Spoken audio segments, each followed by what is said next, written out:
All right. What's up, everybody? Happy Thursday. So I did 2 SL papers, and I guess that means it's time to do an HL paper. I'm not really looking forward to this because I'm kind of tired, but we'll see how it goes, I guess.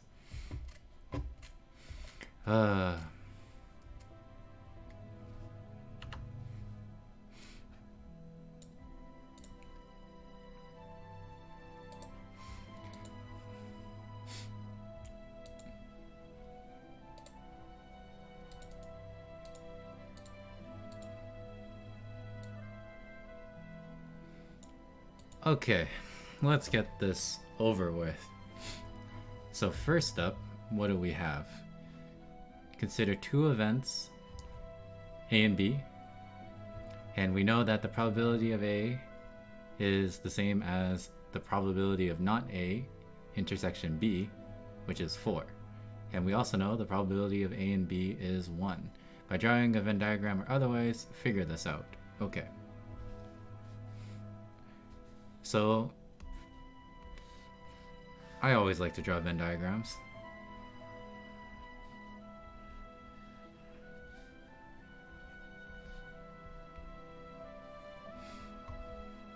And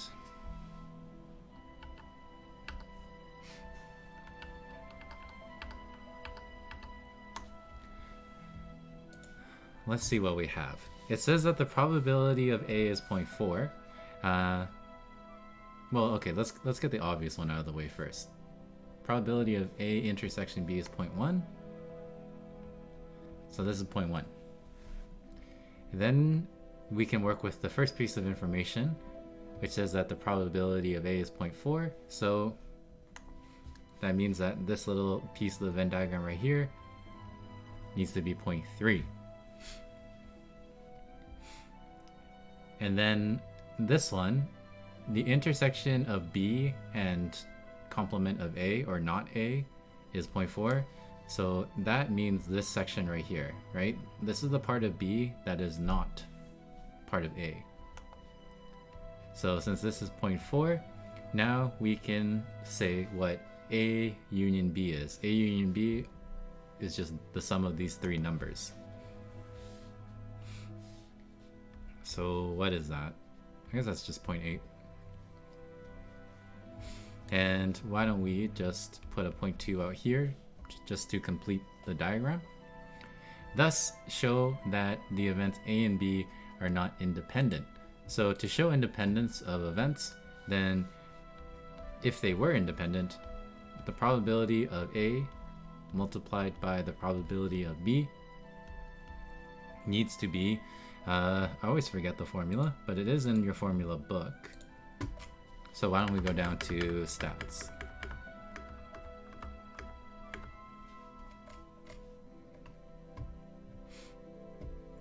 So right here, probability of A times probability of B should be equal to the probability of A union B.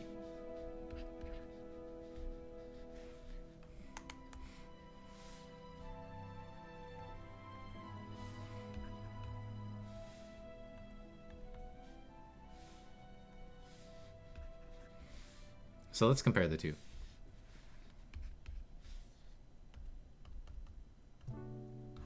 Why is my pen not working?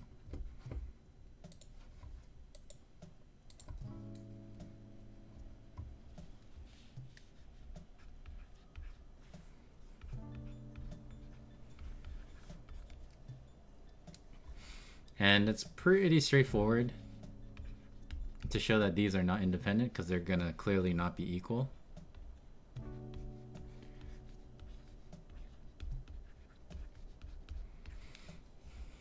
Because 0.4 times 0.5 is definitely not 0.1.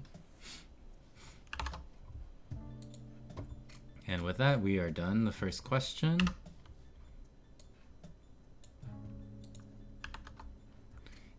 And I guess I should have called this a speed run because I want to get this done as fast as possible. What's next? A team of 4 is going to be chosen from a group of 4 boys and 4 girls find the number of possible different teams that can be chosen. So if there's no restrictions, then essentially we have 8 members and we need to choose 4 of them. So whatever 8C4 is. This is a non-calculator question. So I guess we gotta calculate this out manually. So from our formula, this is gonna be 8 factorial over 4 factorial times another 4 factorial. Again, in your formula booklet somewhere.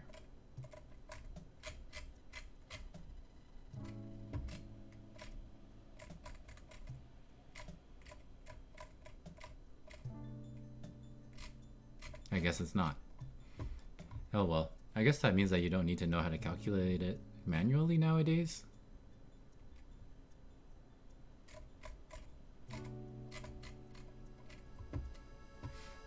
Oh well. This is a former paper from an older curriculum, so that might happen. So one of these factorials is going to divide into the 8 factorial, and what you're left with is 8, 7, 6, and 5 up top. Now, the other factorial, right, if we were to write it as 4, 3, 2, and of course 1, but that's not necessary, we do have some more cancellation happening. So 4 and 2 will cancel out with this 8, and then 3 will divide into the 6 and make this a 2. So really, the only thing we have left is 7 times 2 times 5, which is 70, right? Havel, thanks.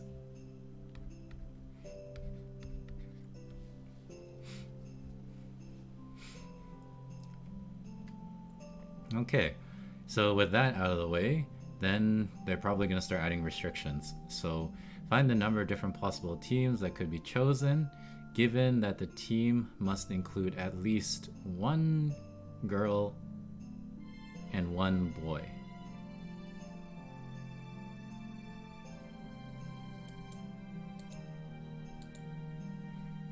Okay, so you can have 1 boy, you can have 2 boys, or you can have 3 boys, right? Given these circumstances of having at least 1 girl and at least 1 boy to make a team of 4, you can have 1 boy, 3 girls, you can have 2 boys, 2 girls, or you can have 3 boys and 1 girl. And then we can just add up all of these to get our total answer. So that's the first way. Oh, and then I just thought of the other way. So this is like, I guess, method 1.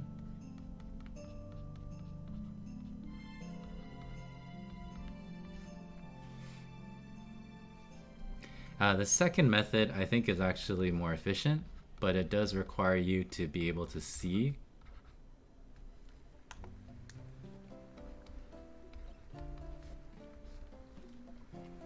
but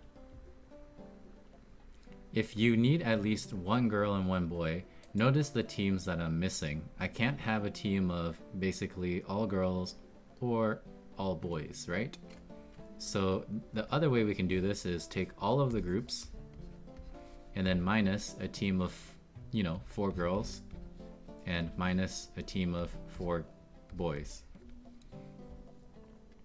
And this one's easier because we already found this one in part A. That's 70. Okay. For 4 girls, we have, well, there's just 1 group. And same for the 4 boys, right? There's only 1 group that you can make because there's 4 boys and 4 girls each, and then we need to make 1 team of 4. So this is what, 68?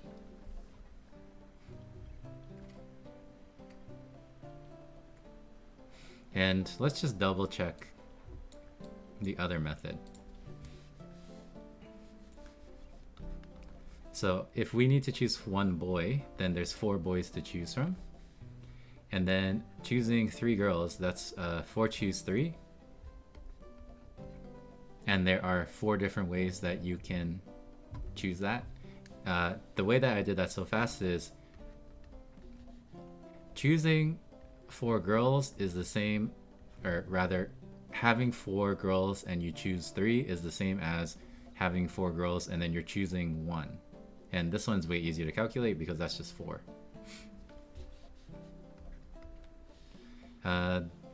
This one is going to be 2 of 4c2. Each one of these is 4c2. Oops, that's not quite correct. This should be squared. And then likewise, this one is the same as the 1 boy, 3 girl group. This is just 3 boys, 1 girl, so that's 4 times 4. So the only thing I need to figure out is this, 4c2. So I guess we can just do that on the side.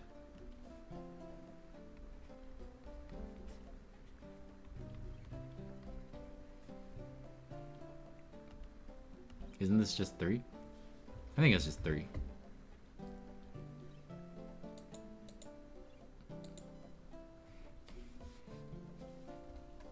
Yeah, pretty sure. Well, I know I'm just so lazy that I don't want to do the math, but I'm going to do it this way just to check. I'm just going to use Pascal's triangle.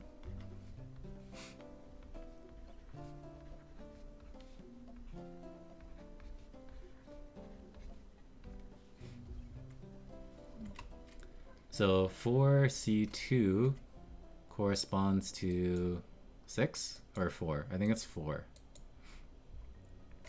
And that works. Does it work?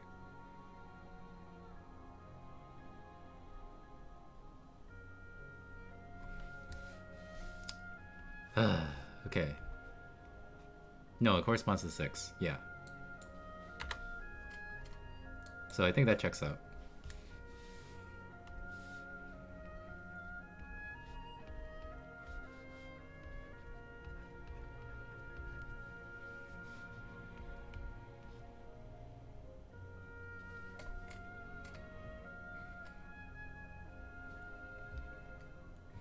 So we have 4 times 4, so 2 times 16, so this is 32 plus 36, which equals to 68.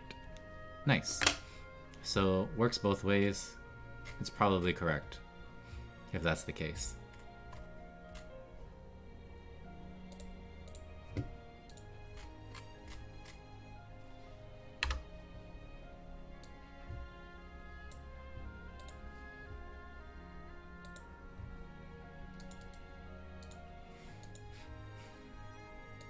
I guess today's gonna be a slow stream unless it picks up in the chat. I don't know, normally Thursdays Jazz has an assignment due. But, oh well. Okay, we have a function g where it's gonna be 4 cosine x plus 1. We don't know what a is. And then this is the domain for x. So if we know that a is from negative pi over 2, then we need to sketch this graph. Okay, easy peasy.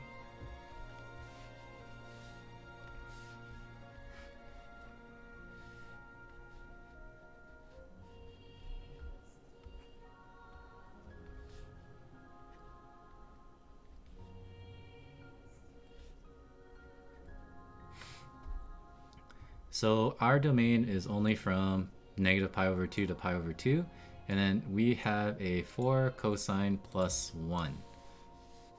So the amplitude is 4, but it has been shifted up 1 space. So our maximum is at a value of 5,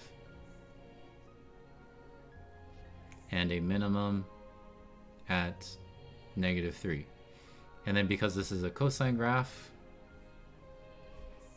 we start at our maximum at the center or on the y-axis. And this has a standard period. We're not horizontally compressing this.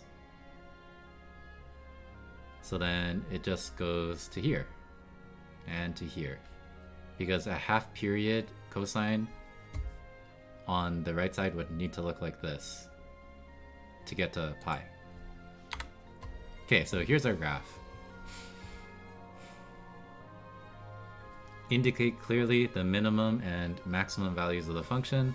So very clearly, here's our maximum at 5, and we have two minimums, each with a value of 0. Okay, and then let's see. Write down the least value of A such that G has an inverse. Okay, so this one is kind of tricky if you don't understand inverses, but remember your domain is from A to pi over 2. And if we are to take an inverse of this graph the way it stands, we would reflect it across the xy line.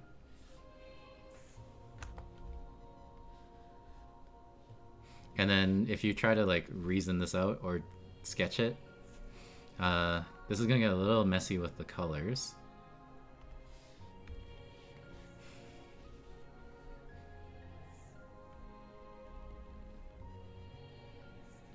But this orange one, I'll zoom in. This orange one is the inverse of the blue one, and as you can see, it fails the vertical line test.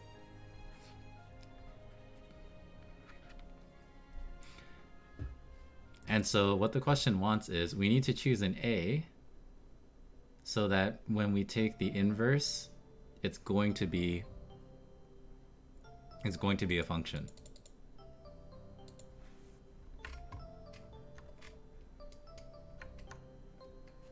So it's pretty obvious that it's gonna fail the vertical line test if I go more than half of this. And if you're, thinking about it, then, and you're wondering why, then just think about how it reflects over.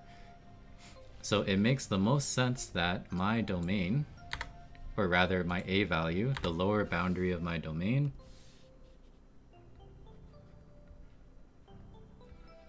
A should be 0.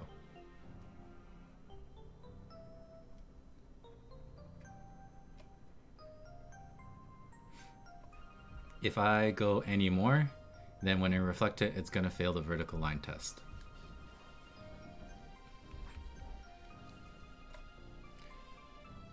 Because essentially now, I'm only looking at this part of the graph, right there.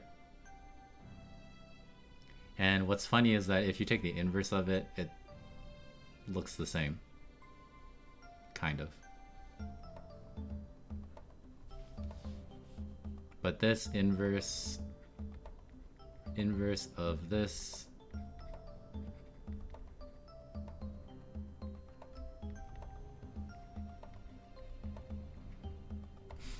is a function if A is 0. Okay, and then using that value we found, write the domain of the inverse. The domain of the inverse is the range of G. So you can clearly see that the range of G is from 0 to 5. So the domain of G,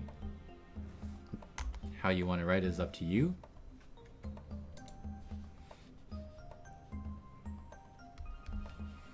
But let's do X.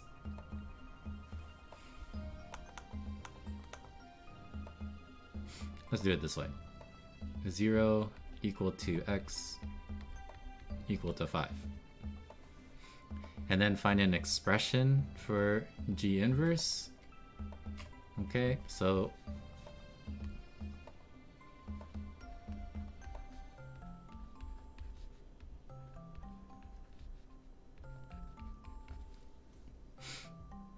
here's my function, and then essentially we need to isolate for X. So I take, well, let's just, for the sake of this, call this y.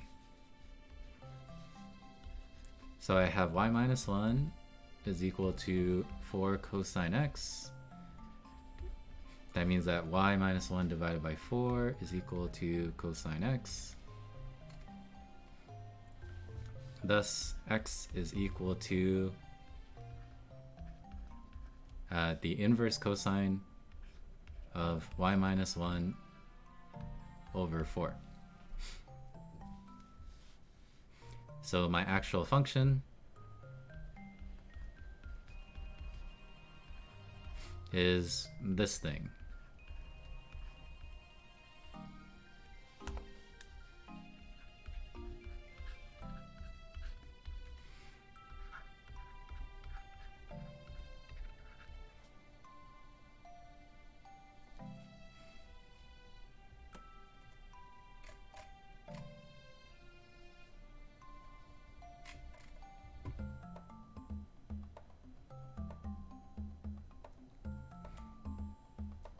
And then I think I'm done the question.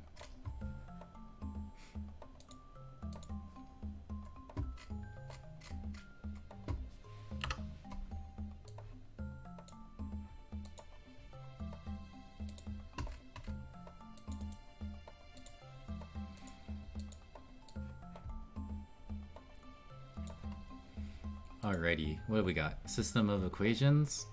One of our coefficients is a, or two of them actually. Well, they're both a. And then find a value of a for which the system does not have a unique solution. So let's just write this as a matrix first off. So this is 2, 4, minus 1, 10, 1, 2, a, 5,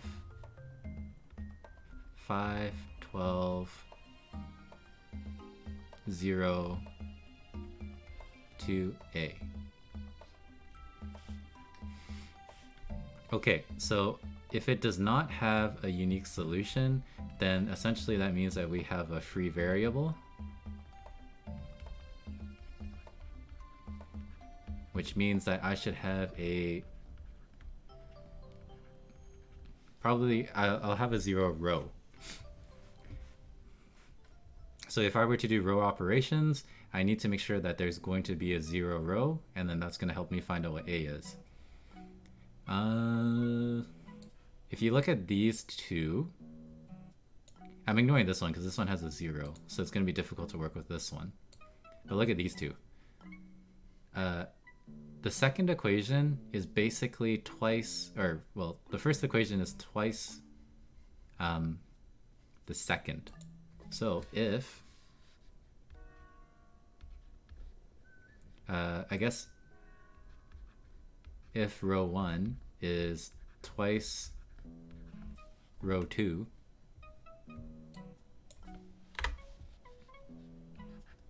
let me write it like this. So unique solution means free variable, which means a 0 row, which means that row 1 has to be twice row 2. So essentially this means that a is half of -1. So -1/2. And then we need to find the solution to the system of equations when a is 2 instead. So I guess we just solve the system.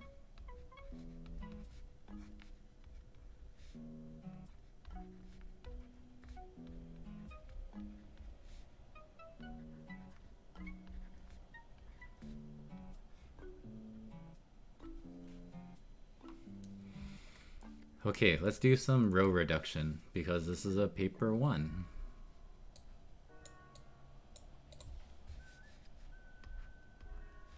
I'm going to take row 1 and then I'm going to subtract row 2 from it. And then I'm going to take row 3 and I'm going to subtract 5 of row 2. So I'm just doing row reduction. So I'm going to get 1, 2, minus 3, 5. 1, 2, 2, 5,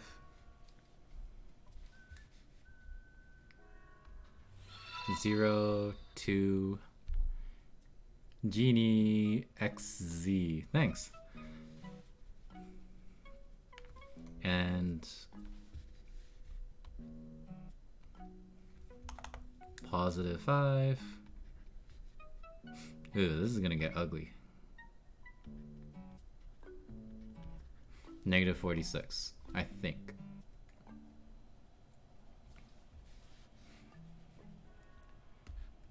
Okay, and then let's get rid of that 1. So I'm going to take row 2, and then I'm going to subtract row 1. This is probably an inefficient way of doing things, but whatever.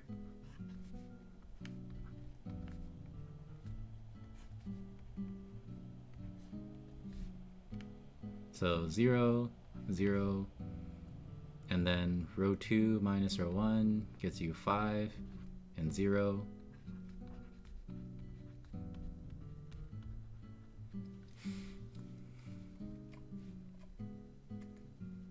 Okay, so what does this say?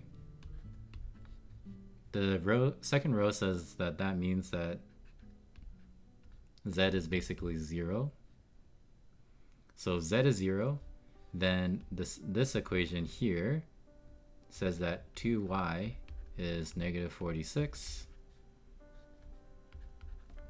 which means that y is negative 23. And then from this one, that means that x plus 2y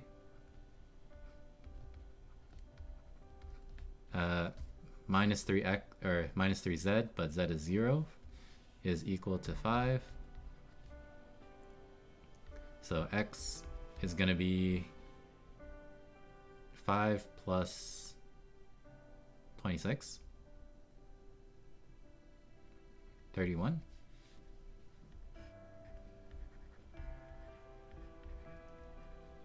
These numbers seem weird, but hopefully I did my row reduction correctly. If I didn't, then that's where I went wrong. So here's your solution. Plus 46? Oh yeah, plus 46. So this should be 51. Thank you.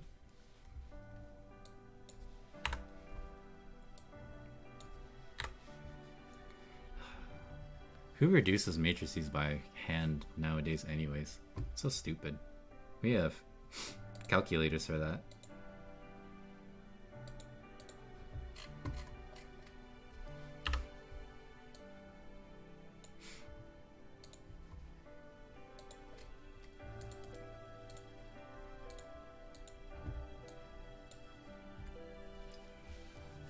Okay, on to number 5.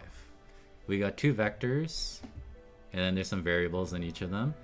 And then find and simplify an expression for a dot b in terms of t. So dot product or scalar product, depending on who you're talking to, you just multiply the corresponding components and then you add them together. So a dot b is going to be 1 times 0, which is 0, 1 times negative t, which is negative t, and then plus t times 4t, which is 4t squared.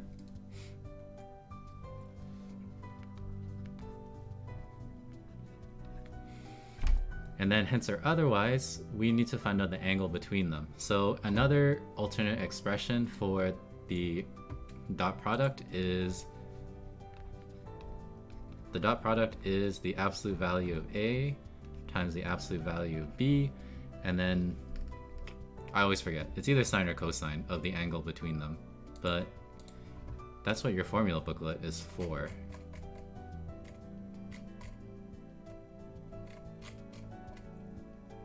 So it's cosine.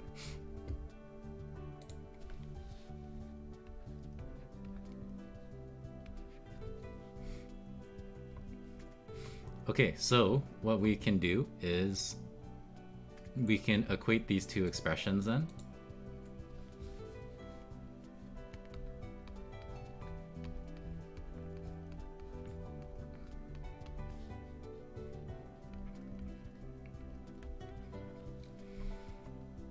And I should calculate the length of A and B. So the length of A is going to be 1 squared plus 1 squared plus t squared, so that's 2 plus t squared. And the length of the other one is negative t times negative t, and then plus 4t times 4t. So I guess this just becomes 5t squared.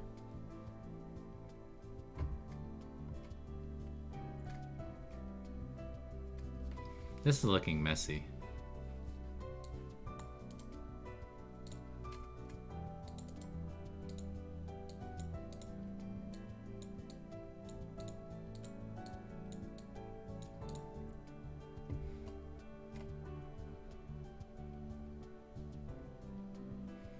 Okay, let's see. Find the values for t which the angle is obtuse. I guess I'll deal with that later.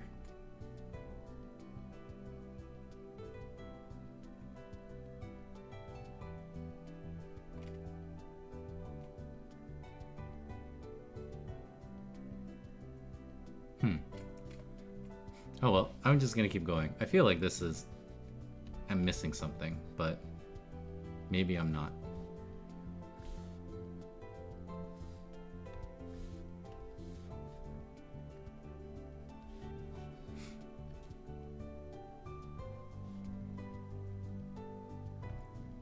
Alright, well, I guess I'm just gonna simplify this right side. Geez, I guess I'll just multiply in that 5t squared.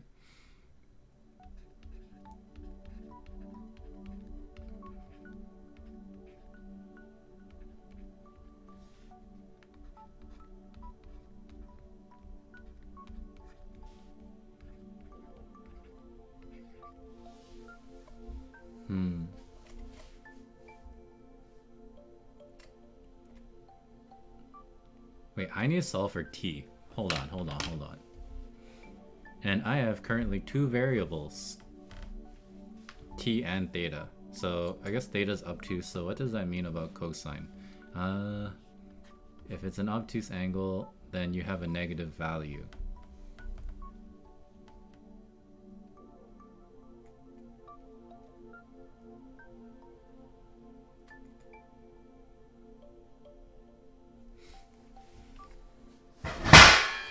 Oops. Kick the pot on the ground. Hence or otherwise. So we need to use this, sure. Find the angle. Well, not find the angle, but find out t such that the angle is obtuse. I knew I should have done an SL paper instead of this.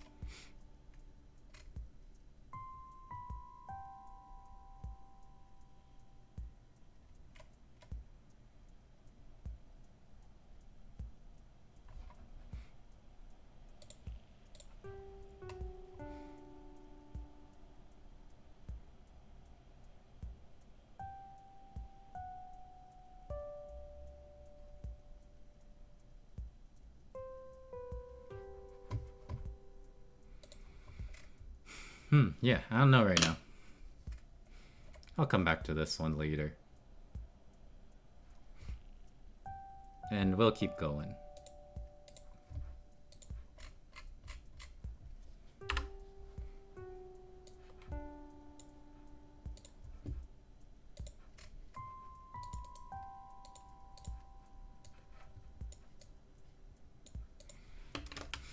Okay, let's see. Use mathematical induction and prove that these two are equal. Okay, so easy enough to do. We need to go through the process. First step is establishing the base case. In our situation, that means that n is 1. So what we have is we have 1 times 1 factorial. And we need to check if this is equal to 1 plus 1 factorial minus 1. Okay, so the left side is 1. And the right side is 1. So it works. Easy peasy. Okay, and then we make an assumption.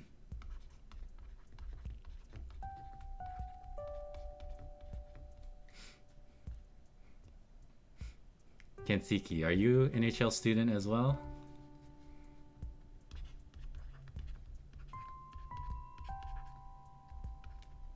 No? Just having fun? Okay, so next we say that we're just going to assume that this is true up to some random number k, fairly arbitrary. So now we know that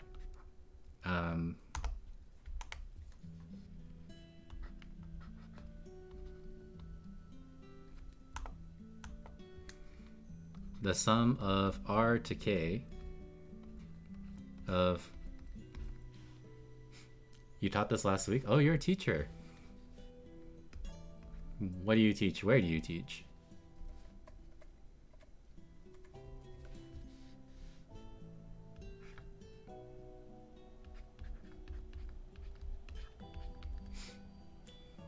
Hi, Genie XZ.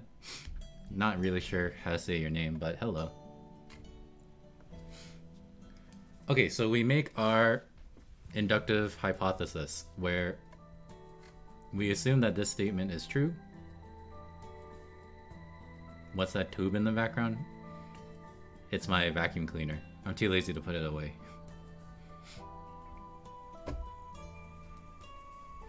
But now we know this is true. And then we continue. Was this a test that I gave, or a question I gave you on your test? I don't remember. And then next, we try to prove for k plus 1.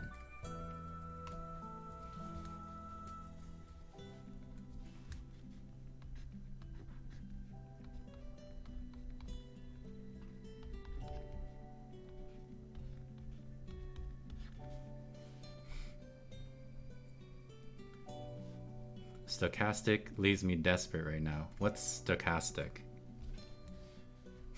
Is that some sort of IB thing that I'm not aware of?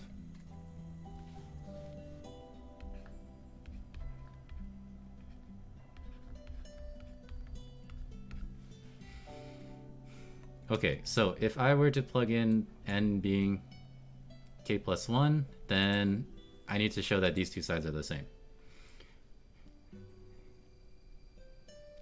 Kensiki, I teach at a community college in New York. Oh, teach real-world math, differential equations, stats, and calc based on this. Oh, nice. How'd you even find my stream then? But it's nice to have another professional in the chat. We also have a fellow that is currently working through his master's and probably eventually his doctorate in mathematics as well. So it's nice to fill in the gaps that I leave behind. The science of probabilities. Oof.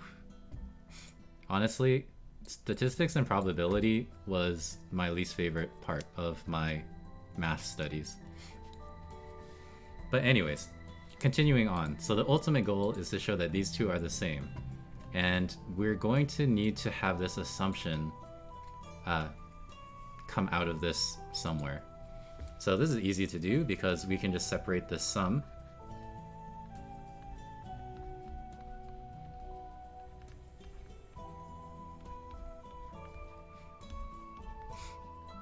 into r summing from r to k and then just adding on the k plus 1 term.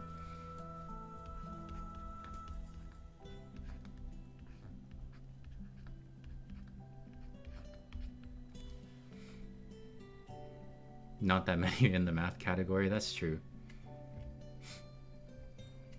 But I'm just surprised that people would just go on to Twitch to look at the math category. Alright, and then here, this is our hypothesis. So I can say that that is equal to this.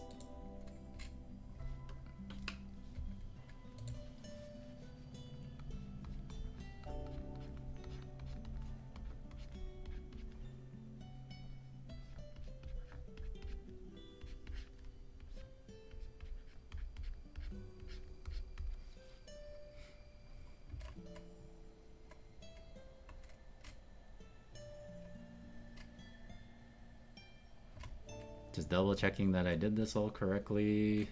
Substitute, substitute. This one is going to be this. Yeah, you can try. But it seems like Kensiki might have a better edge on statistics than me.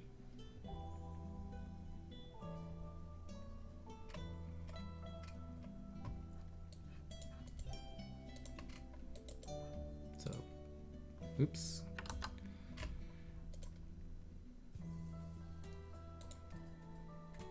Very simple? Sure, go for it. Well, I mean, it doesn't even matter if it's simple. Go ahead and ask it, whatever it was.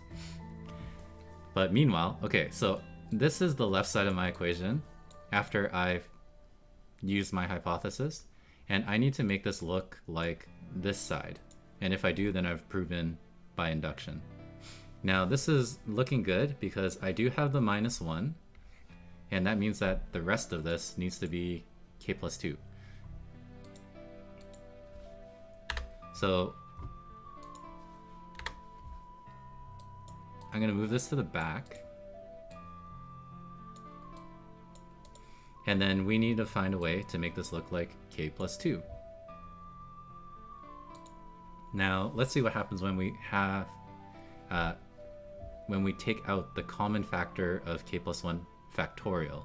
And the reason why you would do this is because this is essentially a product of a bunch of factors. So it makes sense to write this as factors.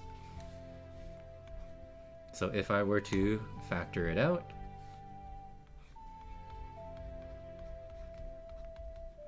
then I'm left with 1 plus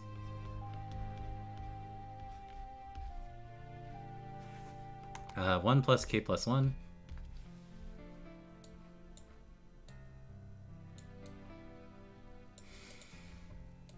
and as you guys can see, we're basically done. That's k plus 2. So if we have k plus 2 times k plus 1 factorial, then that by definition is k plus 2 factorial. So now I can say that the left side is the right side. So we are done the proof, more or less.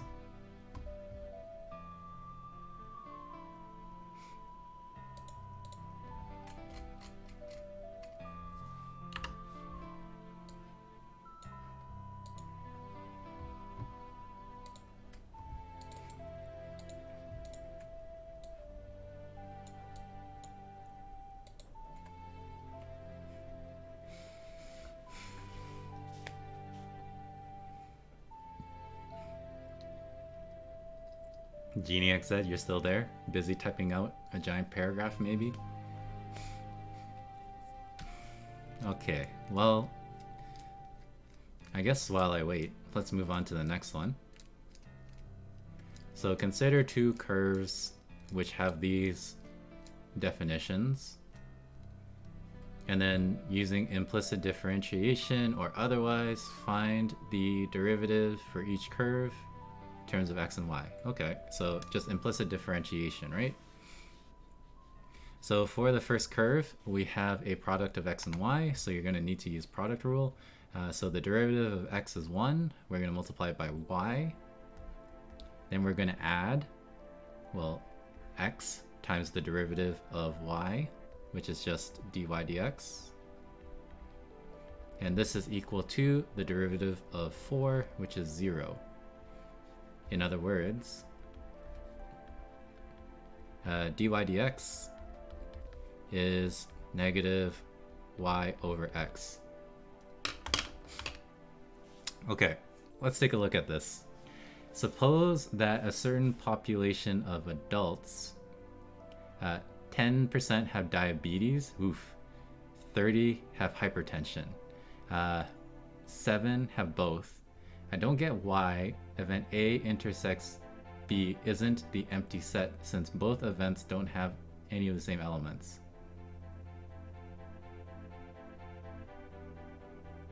Hold on. So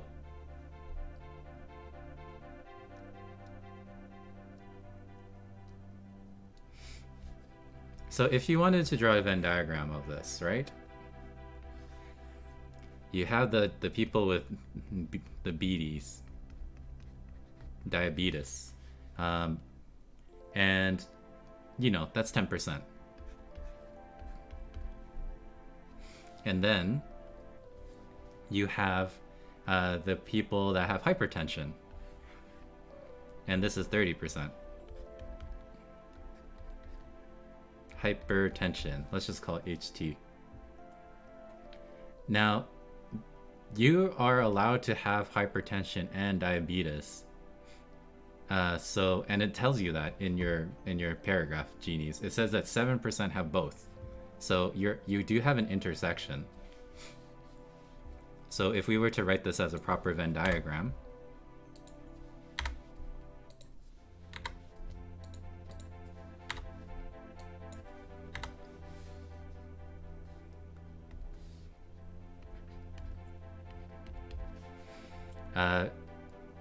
you know, 7% have both diabetes and hypertension.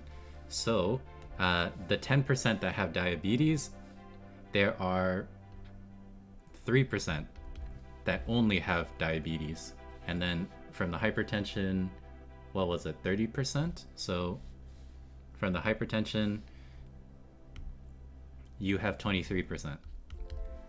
But this is the intersection. They tell you there is an intersection, so it's not empty. Because they do say that 30%, or I mean 7% have both. So hopefully that's answering your question, because it's definitely not empty.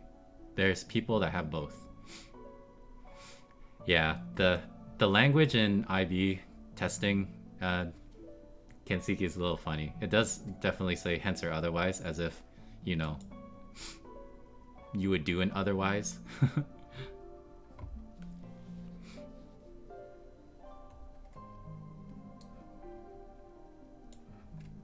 But where was I? So does that answer your question, genies?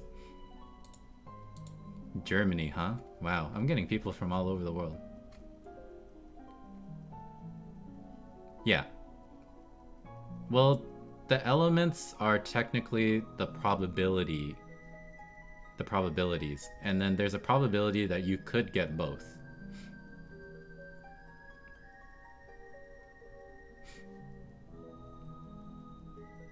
Because there's actually no people, but yeah. Ah, there she is. The one that needs the most help. Hello, Jazz. Yeah, you're welcome, genies.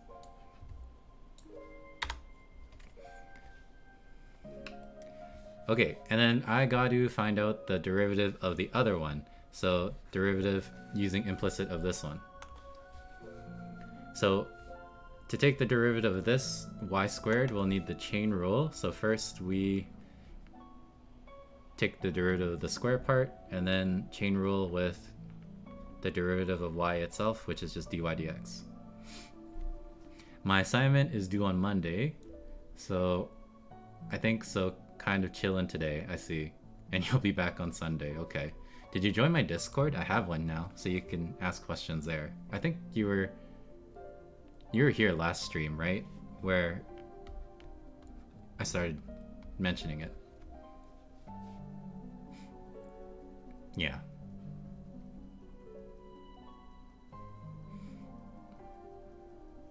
It's up to you if you want to use it.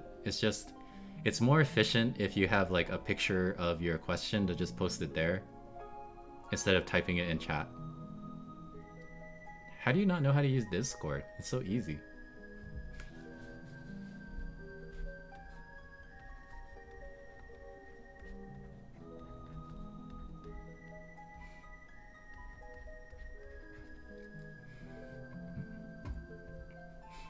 Anyways, so, you know, solving for dy dx, I have this expression instead. And then let point A and point B be some point where they intersect. Show that this is perpendicular to this one. Okay. So let's say you have a curve, C1. And then you have, well, this is kind of a bad example, but and then you have a curve C2,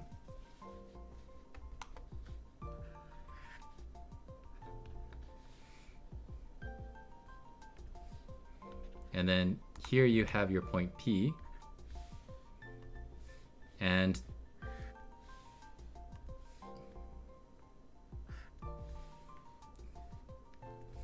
oh gosh, okay.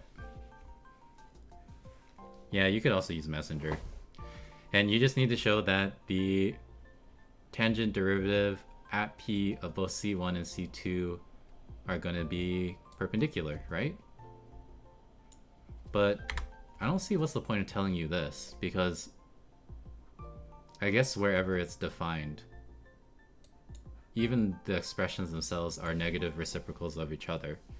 So they're going to be perpendicular everywhere, aren't they? Oh well, whatever. Let's just do it. So C1, I guess you can't have y be 0 and x be 0, otherwise you'd have undefined slopes. But I guess it's okay to have an undefined slope.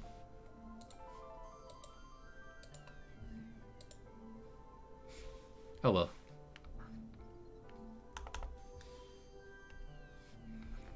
So the slope of C1, they are both greater than 0, so I don't know why they even introduced this point, to be honest. But whatever, we'll just roll with it.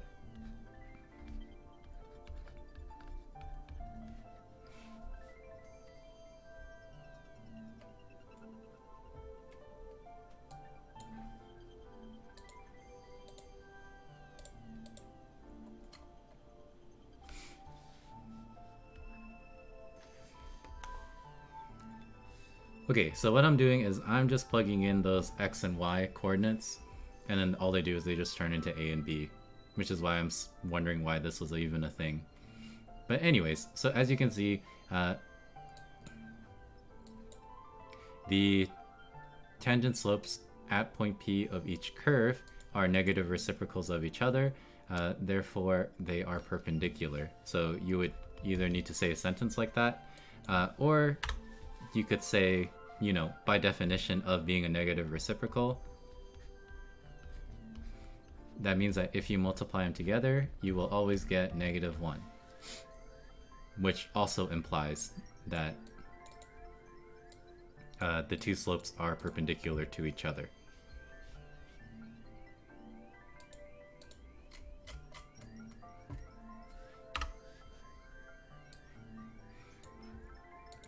Oh, Max, are you still here? You should pay attention to this question.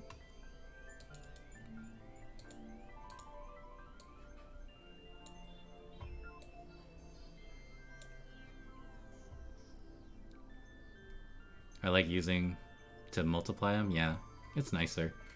Okay, so this one, I actually put this on your test before I realized that it's I'm going through it, so too bad. I'll go through it now, but you're gonna get a different question, and it may or may not be similar tomorrow. But we have this polynomial with real coefficients and complex variables. Two of the roots of the equation are log base 2 of 6 and then I root 3. And then it says that the sum of all the roots is 3 log base 2 of 3. And then you need to show that it's going to be 6a plus d plus 12 equals 0. So there's quite a bit happening here. And the first thing you need to realize is, of course, the moment you have a complex root, you need to realize that you actually have two roots, because the conjugate is also going to be a root of your polynomial. So we have 3 out of the 4 roots, because this is a degree 4.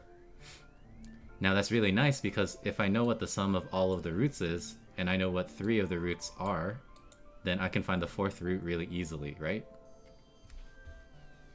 So if the sum is going to be 3 plus log 2, 3, and then this is equal to log base 2 of 6, and then obviously the conjugates cancel each other out. And our last root, I don't know what to call this. Let's just call it I don't know, Z4.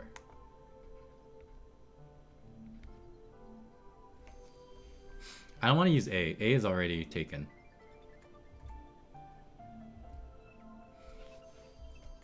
But, you know, pretty clearly, we know that the fourth root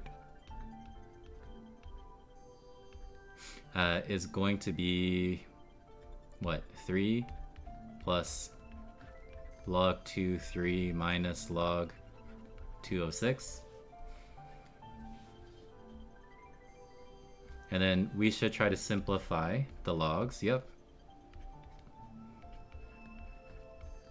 And you're going to get log 1/2, and then that's very easy to evaluate. That's -1. So our fourth root is just 2.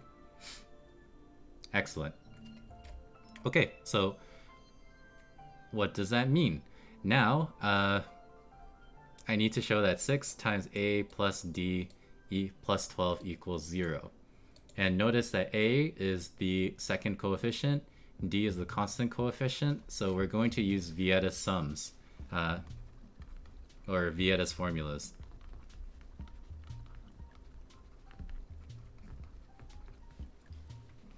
And then we're basically done. I honestly don't remember what they are. So here's your formula booklet, right?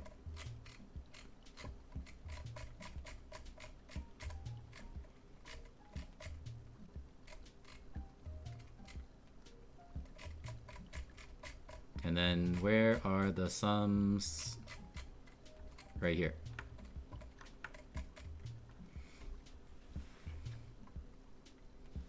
So since the leading coefficient's 1, we don't need to worry about that, but okay, the sum is going to be negative this coefficient. In other words, the sum formula says that negative a is equal to log 2(6) plus 2 plus I root 3 minus I root 3. So basically that means that a is going to be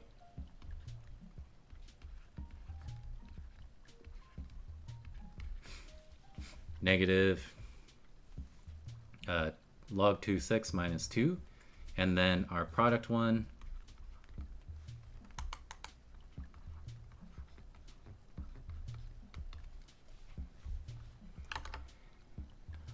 so -1 to the power of n, which is the degree of our thing, it's 4, so then it's just 1. So the product is just the constant. So d is going to be 2 times log 2(6) times I root 3 times negative I root 3. And then again, you know, you calculate this out, and then if you just plug them into this formula, I'm sure you'll get 0, and then you're done.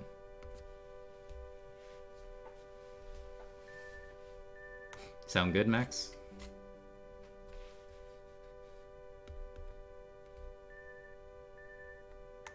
Can you do the third question on the review package you gave me?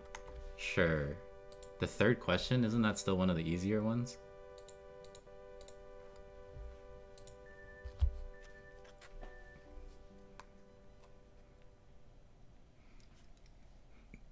I gotta open it up on my phone.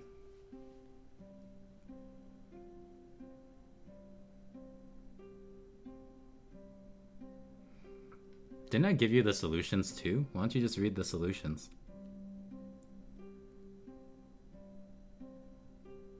Yeah, what the heck? Just read the answer key.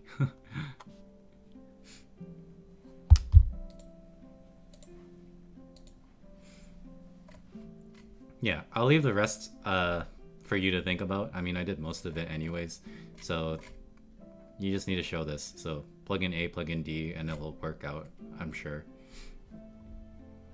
Okay, then on to the next question. And I still remember I skipped one because I still don't know how to do it off the top of my head. But we've reached the longer sections.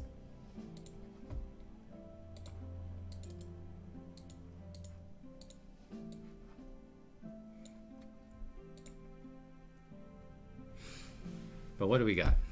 we got a triangle, OAB. O is in the center, A has this coordinates, B has this coordinates.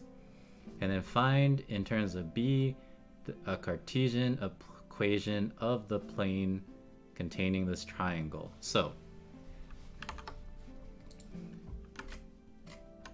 just as a quick review for myself, but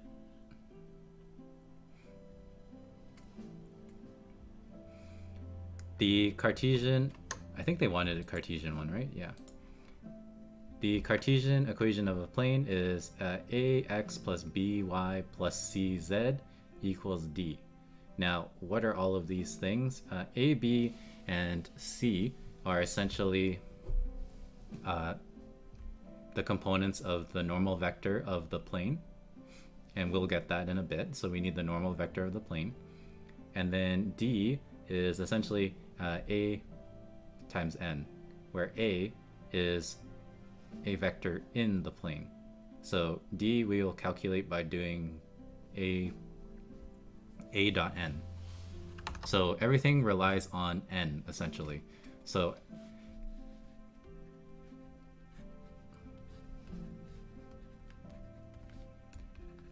we can say that the vectors from OA to OB are very straightforward. Those are just the position vectors. Oh, thank you, Choco Chimps.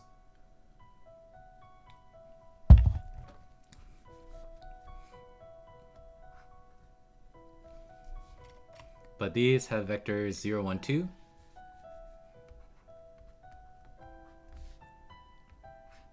And whatever B is, 2B, 0, B minus 1.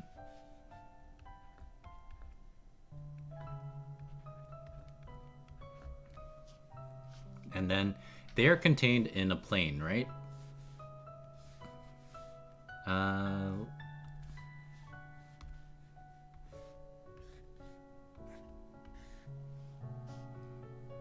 Please time out Choco Chimps. Why? I should make that cost more money.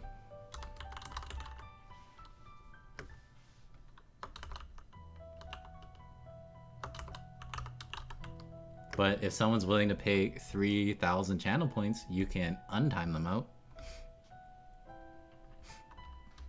I'll time them out for 2 minutes. How about that?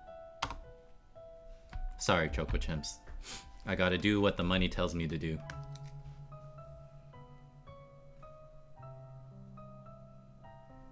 Oh my gosh, I didn't do a cooldown? Untime them out? Okay, sure. I feel like this is just... What was the point of that?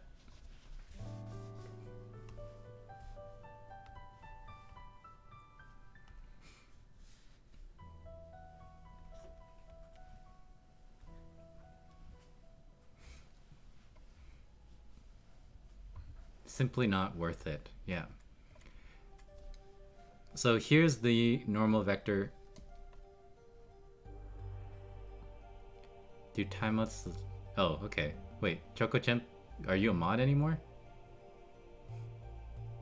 You're still a mod, aren't you? I mean, he doesn't have the mod symbol though.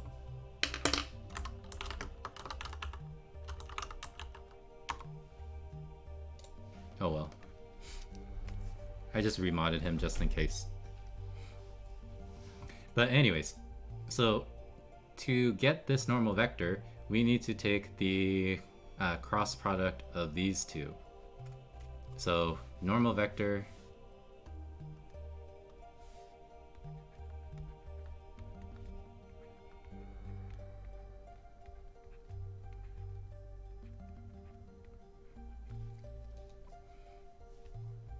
take the cross product, and I hate taking the cross product. It's so annoying.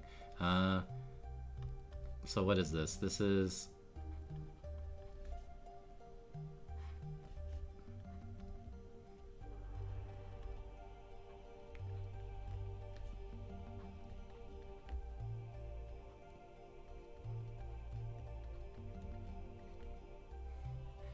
it's essentially the determinant of this thingy bob right here So I'm going to get that n is going to be b minus 1 I, and then minus 4bj. Yeah, it's not calculator. Plus 2bk.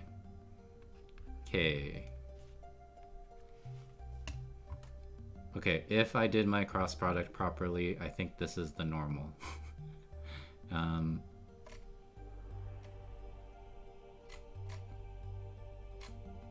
just gonna go with that. Okay, so now that I know that this is n, and I don't like writing it in this way, so I'm going to change it to this.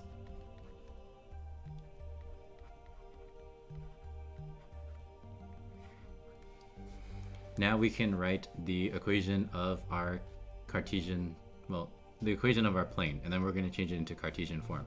So this is easy enough, right? This is n dot r, where r is some vector in the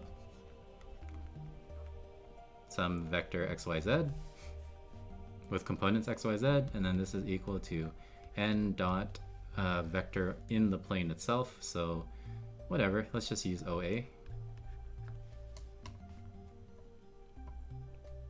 So essentially, what do we have? We're going to have this, more or less, on the left side. Except instead of ijk, these are just xyz.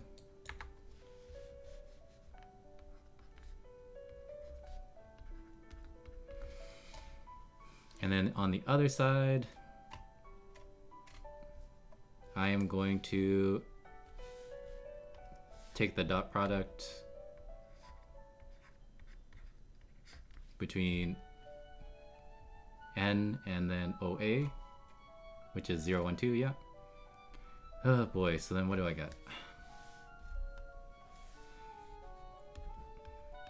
Negative 4b plus 4b. Oh, that's convenient. So then that's just 0.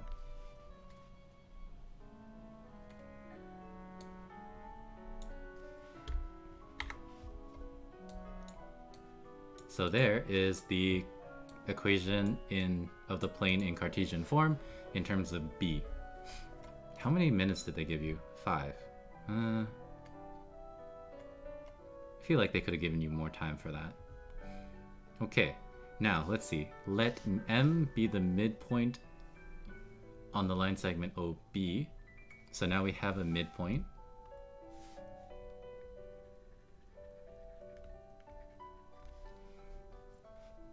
And then find B, or find in terms of B, the equation of line L, which passes through M and is perpendicular to the plane. So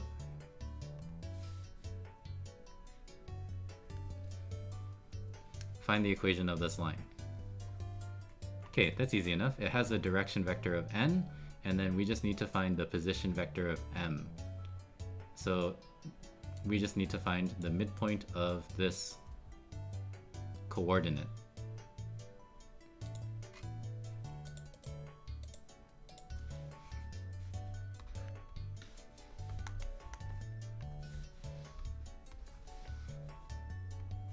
So do you just divide everything by 2 to get the midpoint?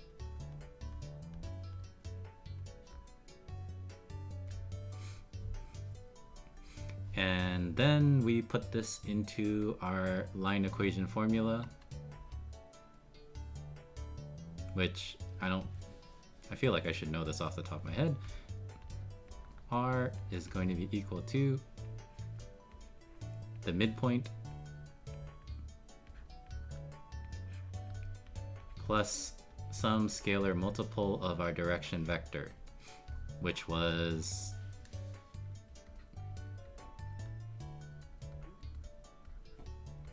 allegedly this.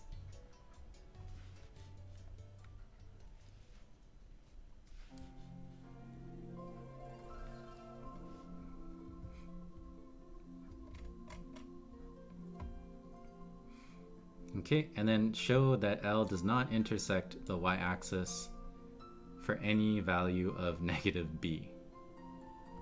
Off topic, but do I know any coding languages? Guide.org, kind of, but not really. I played around with Python a couple months ago, so I can do basic Python. And whatever, I forget the name, MATLAB, if that counts as a coding language, and Racket. I just finished the course in Racket, so I know Racket as well. But I don't know if I'm good enough to be able to help you with sort of any coding languages.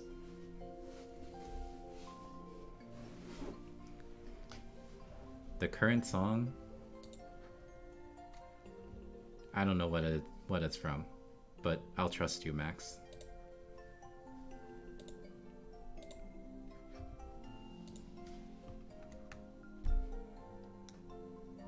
Yeah, I know it's a video game.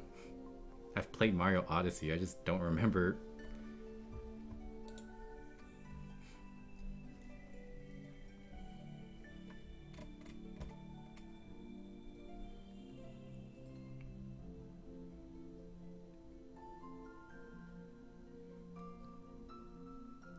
Okay, sure. Okay, so what am I trying to show? Show that L will not intersect the y-axis for any negative value of b. So this line.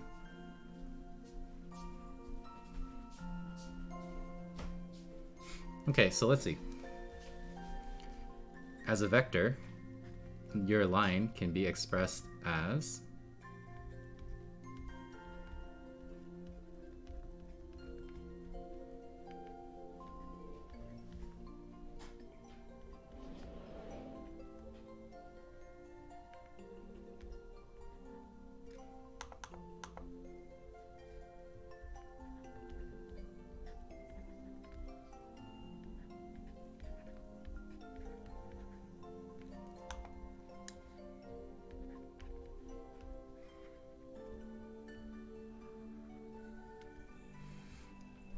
expressed as this.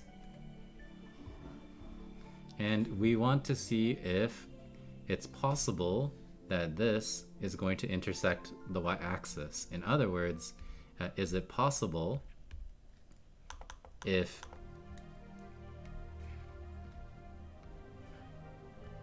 you can get your x coordinate and your y and your z coordinate to be 0? So essentially, we are solving this system of equations.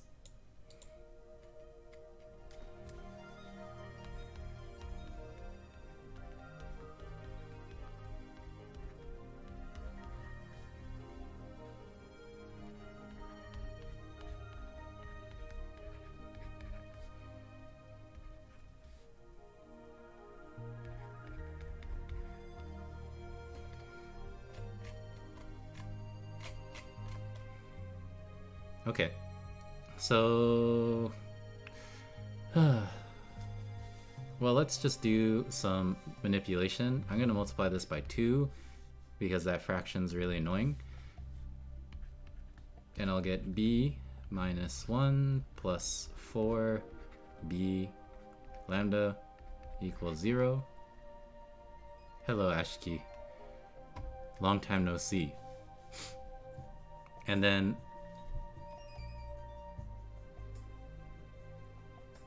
I just solve this, and I'm sure if you solve it, you'll get no solution, which means that it's not going to intersect for negative values of b. I guess I should do it fully, right? Okay.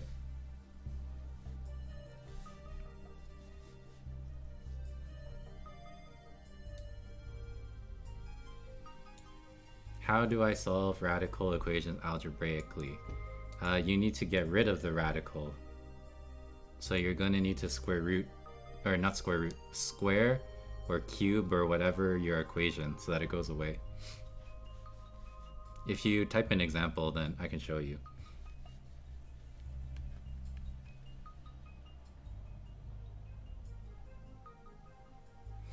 I just don't know which one I want to solve for, and then do, yeah, square both sides. That's usually. The more complicated ones you have to be a little bit more careful, but yeah. You know what? I'm going to isolate lambda in this one. That seems easy.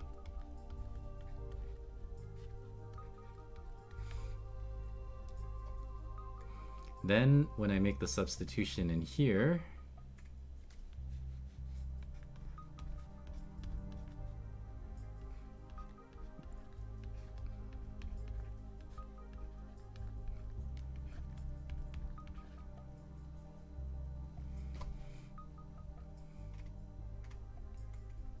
and this is basically going to become a quadratic for b. Okay.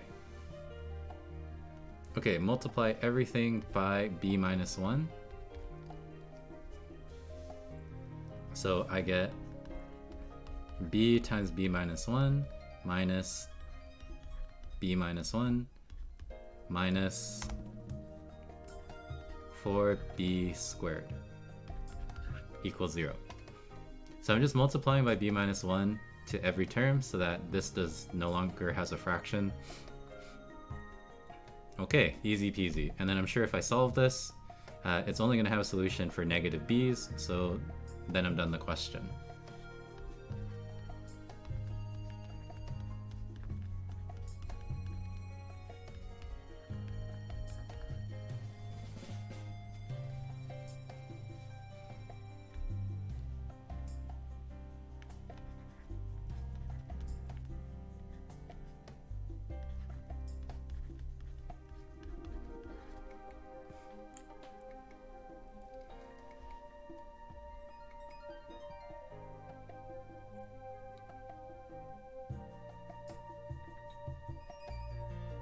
You just plug it in.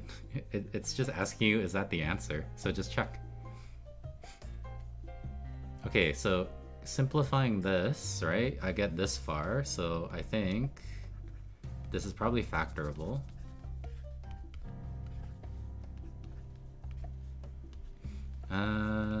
Plus minus, right? So then I have b is equal to negative 1 and 1/3. Oh.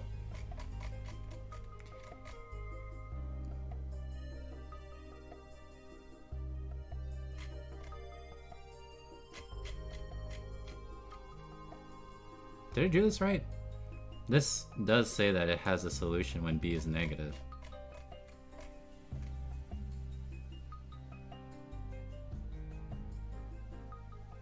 Too easy, yeah.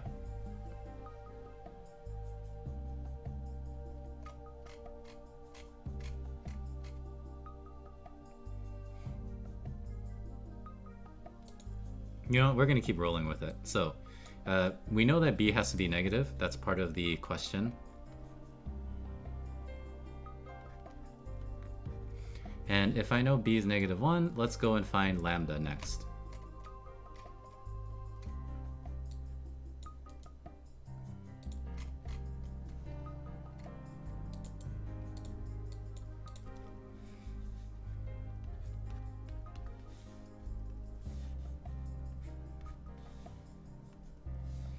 So I have negative 1 over negative 1 minus 1. So this is 1 over negative 2.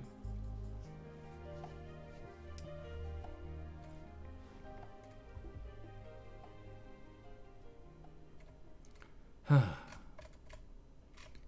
guess I did something wrong somewhere, but I feel like my process is correct.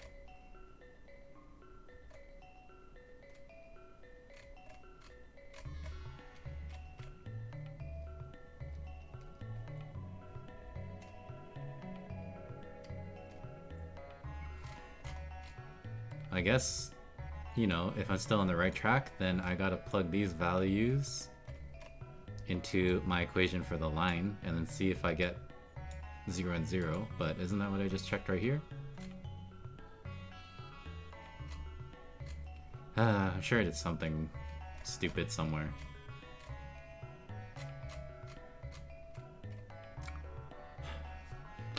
You know what? Time to cheat. I'm gonna check the answer key.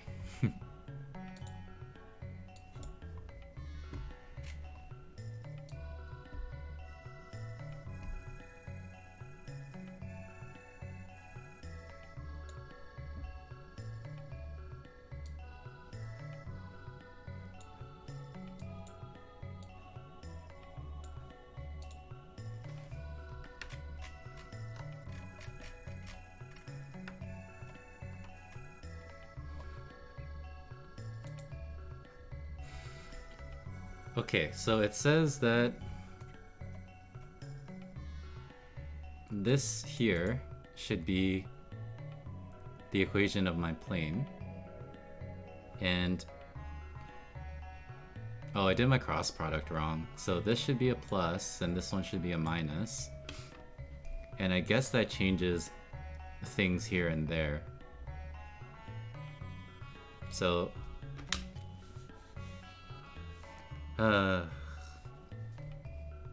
this is what I get for trying to do cross product off the top of my head from memory. So that is the Cartesian plane. And then in part B, this is the equation of my line. So b0, b minus 1 over 2. That's what I have right here. Plus lambda. And then again, my direction vector is backwards. So let's just quickly fix everything then.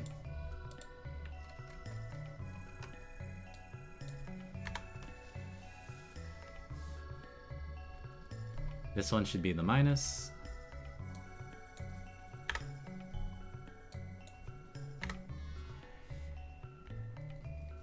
That means that this one should be the minus.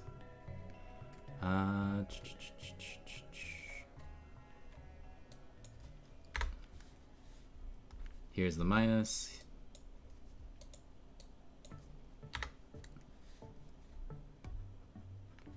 Change that to a minus. Change this one to a minus. This becomes a plus.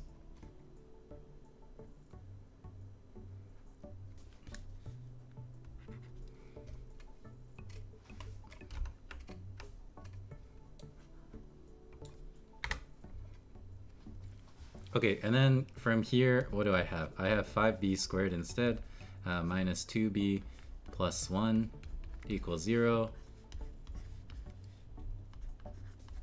This is, again, probably factorable, but it doesn't look like it.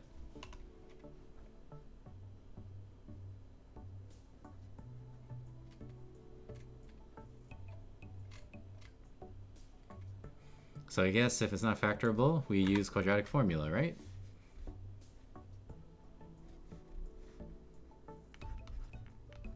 So b is equal to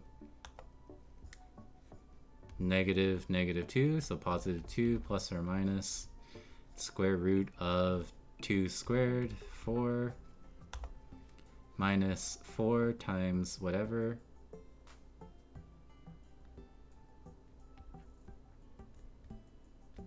Oh, I already know it has no solution, so I guess I can just check the discriminant of this.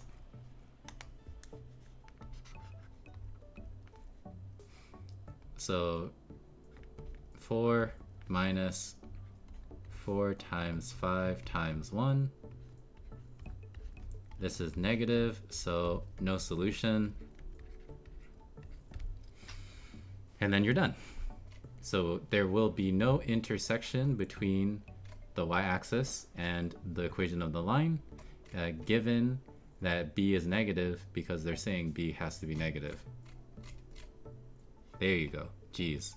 Just one little minus sign. But honestly, I should have double checked the formula for a cross product first. Max is scared? You should be. Ugh, this looks gross. And then I have one more after too.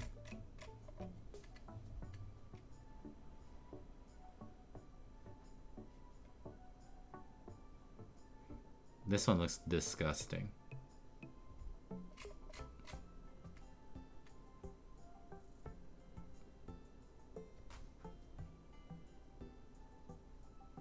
This one seems less bad.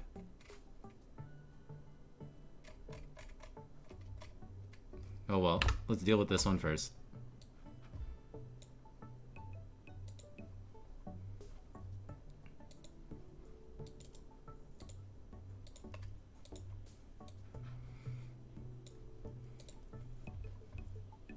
And I'm stalling, but I'm gonna check out what's going on in my Discord, because apparently I have new unreads in the meme section.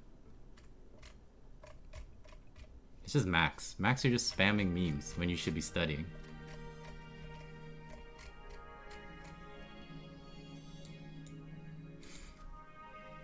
Okay, let's see what's going on. I need to use integration by parts. That sounds wonderful.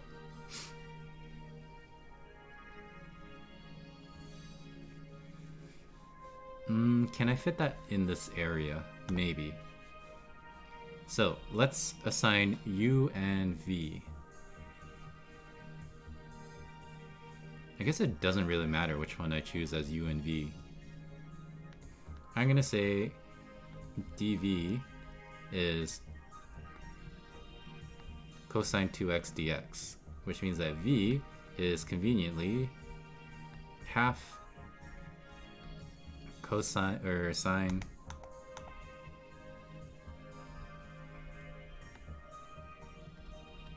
of 2x. Then U is the E of x, so du is ex dx. Thus we can write this integral here as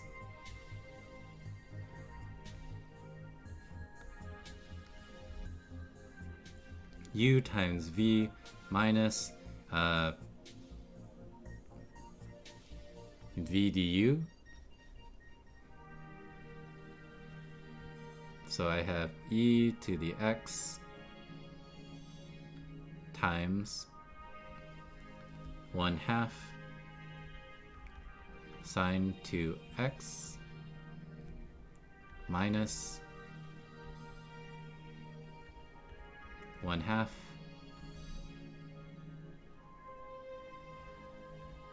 ex sine 2x dx.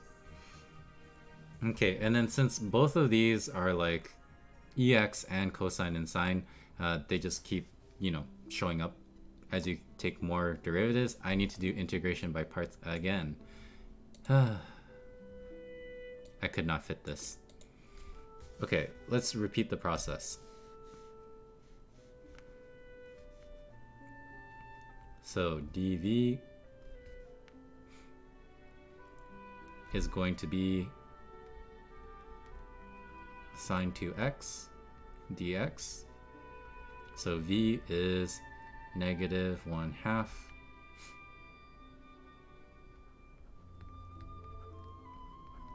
cosine 2x, I think. My u is ex, so my du is ex dx.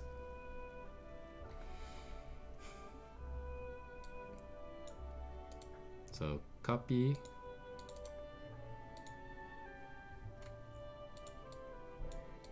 I guess I'll write it. I don't want to write it here.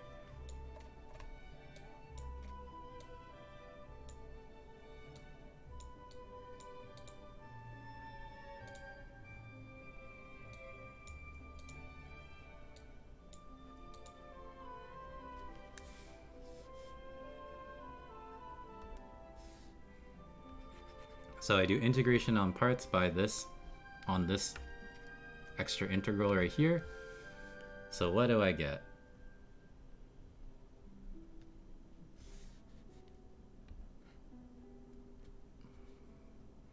I get 1/2 e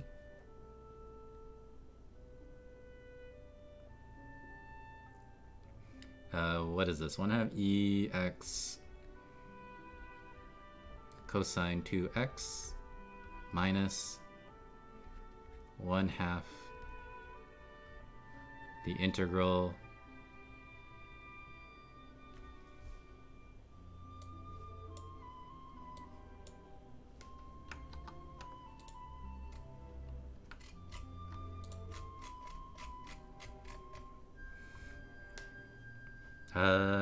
dv, so this should be a plus sign, e to the x cosine 2x dx.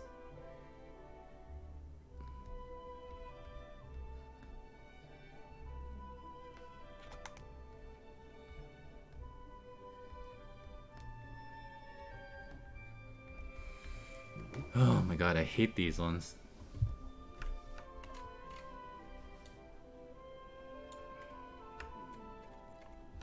So as you can see, we did 2 integration by parts, and then our integral that we're trying to find shows up again. So now we have an equation, and then we isolate the entire integral. And if we do, we'll end up with this expression right here.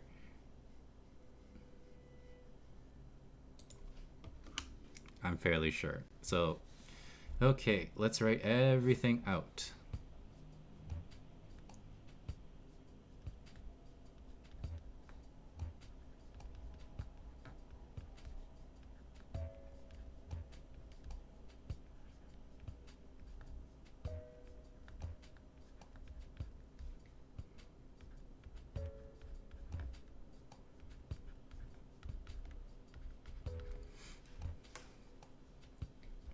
So I'm just replacing these with i's, and then of course I'm gonna subtract this over here.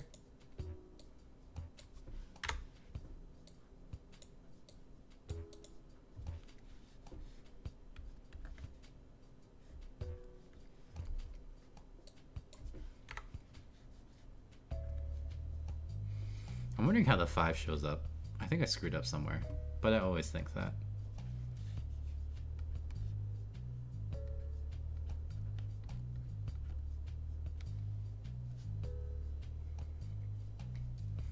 Yeah, and then we solve for I by multiplying the other side by 2, so I messed up. I don't know where this 5 comes from.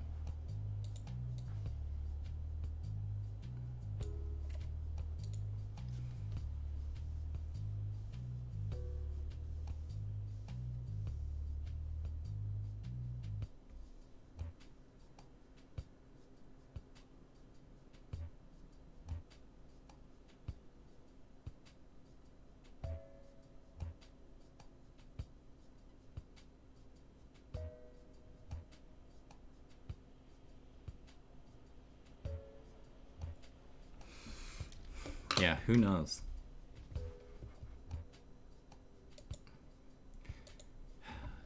Remember how I said this is why I wanted to do an SL1, but I just finished up SL1s the other day.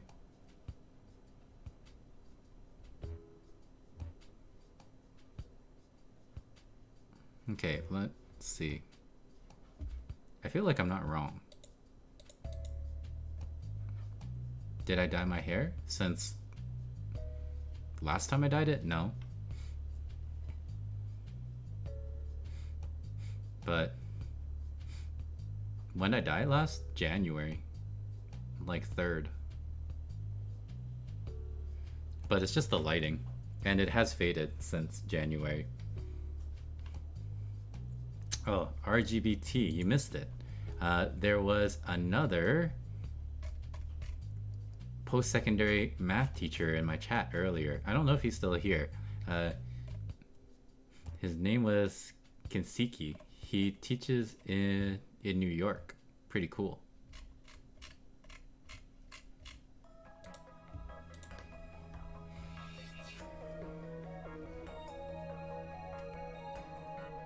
You're not a teacher yet? What are you talking about? That's basically a teacher.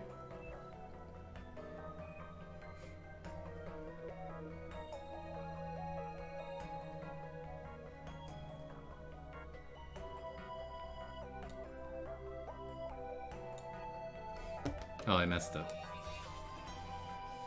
I should be more careful with my signs. this thing right here, I forgot that there's this negative 1/2, so then when I move it over, this becomes plus. So this becomes not 5, I guess, but 3/2.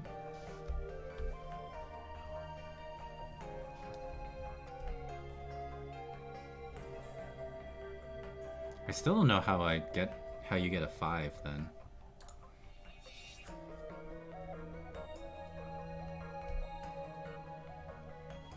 Because I think...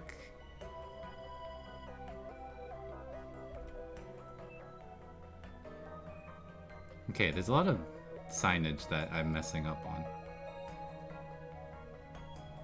Oh geez, this is a quarter.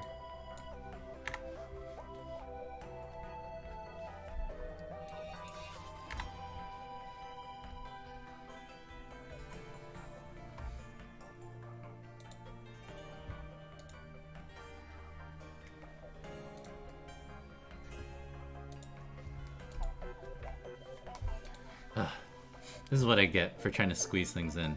First off, I think there's an issue with some of my signage. This needs to have a minus here, so this is a plus.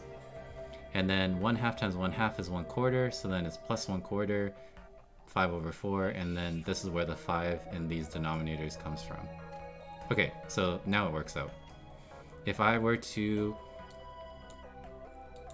divide this left side by 4, well, divide by 5/4 or multiply by 4/5, then I will get what they asked me to show. So annoying.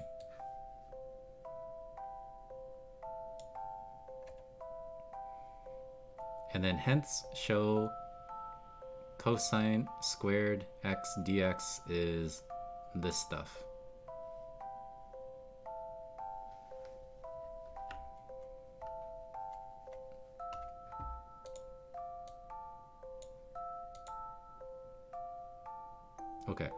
Okay, hence. That's a strong word. That means that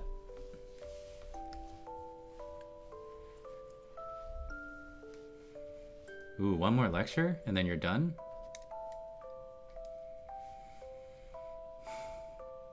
I need to use this result.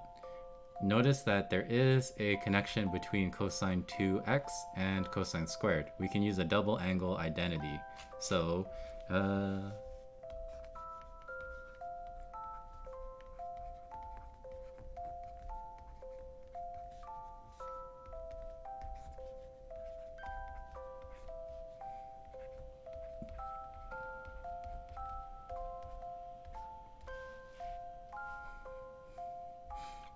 okay, I can use a double cosine identity, double angle, whatever identity. So this integral can be written as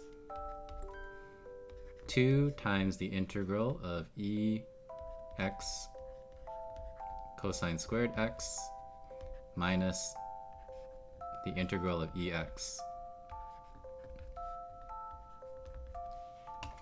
Okay. And then from part A, I know that all of this is equal to that ugly expression over here.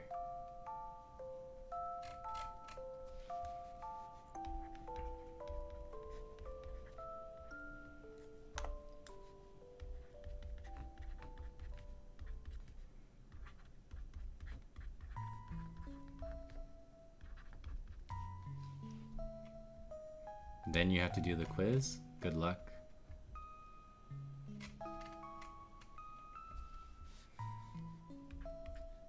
Plus C.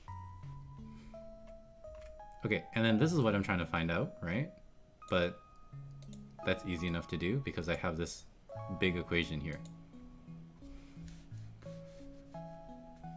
So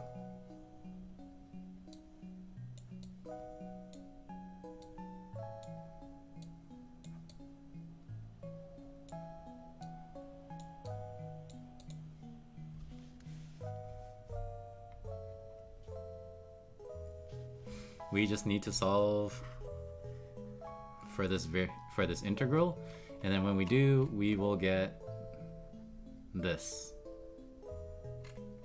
So, right?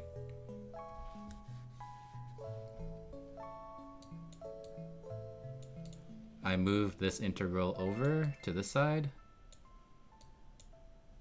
And the integral of EX is just EX.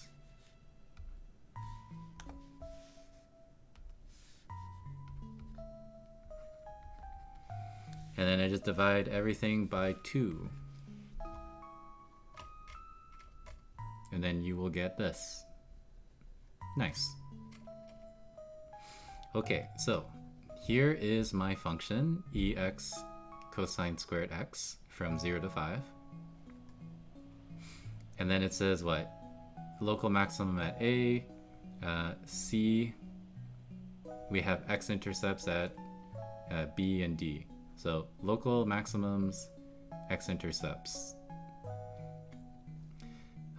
Find the coordinates of A and C, giving your answers in the form A plus arctan B. Why?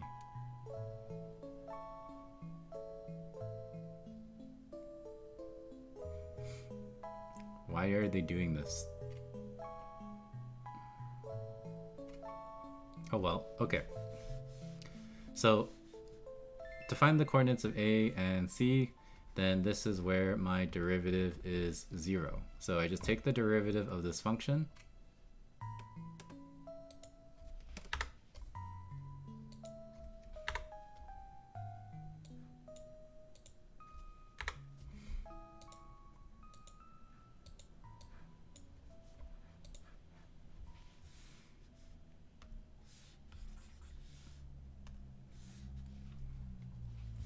So let's see. This is going to be EX cosine squared x plus 2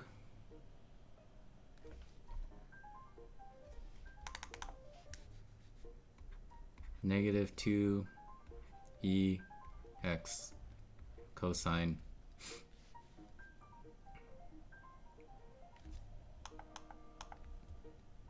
cosine x sine x. This is going to be equal to 0. Okay, solving for x. This is easy enough to do, right? I'm going to divide everything. Well, I'm going to move this term over to the right side. So you get EX cosine squared x is equal to 2 EX sine x cosine x. Then I can divide everything.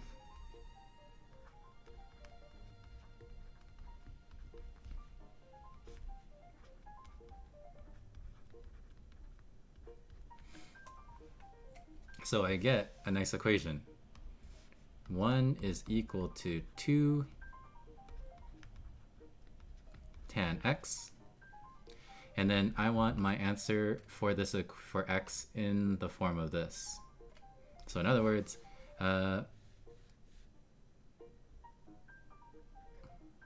x is going to be the arctan of 1/2 plus pi. Because the period of tan is pi, so if I added pi to my argument x, then I should end up in the same place. All right, find the area enclosed by the curve and the x-axis between B and D as shaded in the diagram. Why do they do this?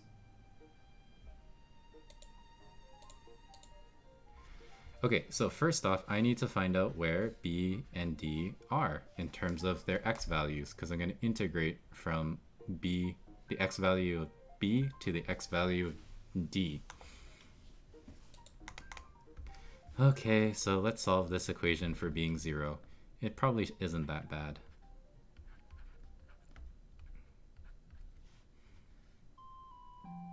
Okay, so Turbo Kid 123, thanks. Cosine squared is equal to 0. In other words, x is equal to whatever this is. When is cosine 0? Pi over 2? 3 pi over 2?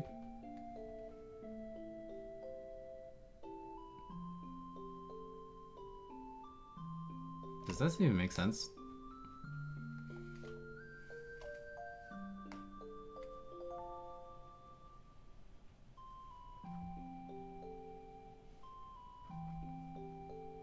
Yeah, okay, I think this makes sense proportionally. So here are my two answers.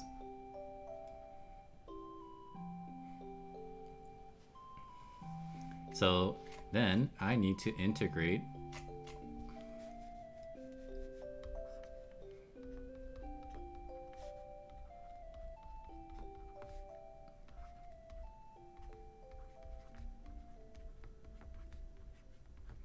this function, which we need to use part B, right? Why do they do this to us? This is terrible.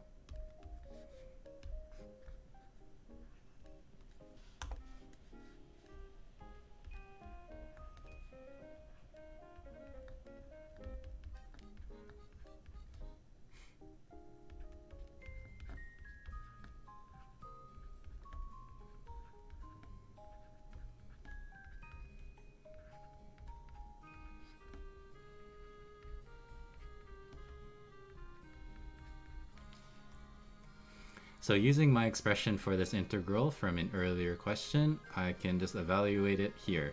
So plug these in, subtract the other one when you plug it in. I don't want to do that. That seems like stupid. Kind of a waste of time right now. I do not feel like doing that at all.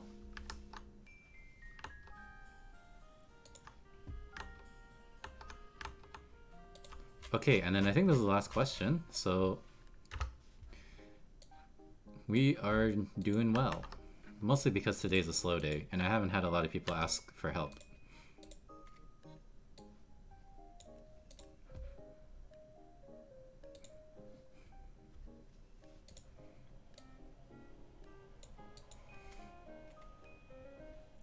So what do we got? Complex stuff.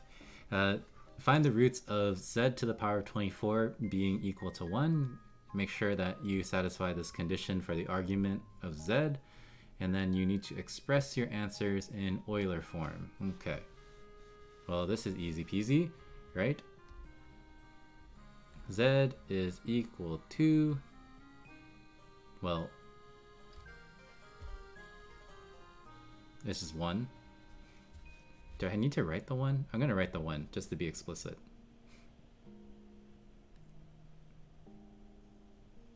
And then this is 1 times e to the power of I.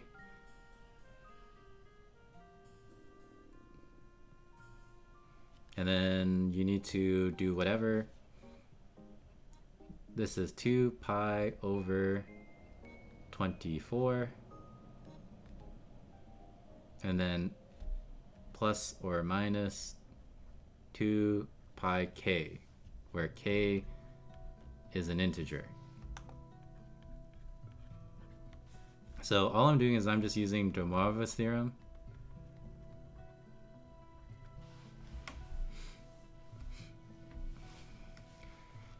I was following this proof for my homework.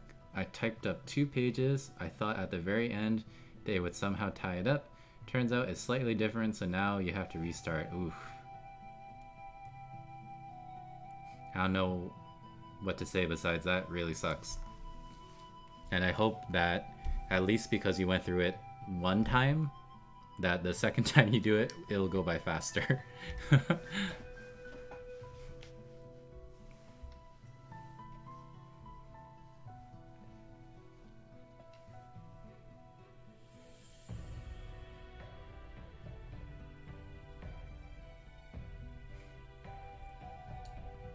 Oh, I think according to de Moivre's theorem, this needs to be also.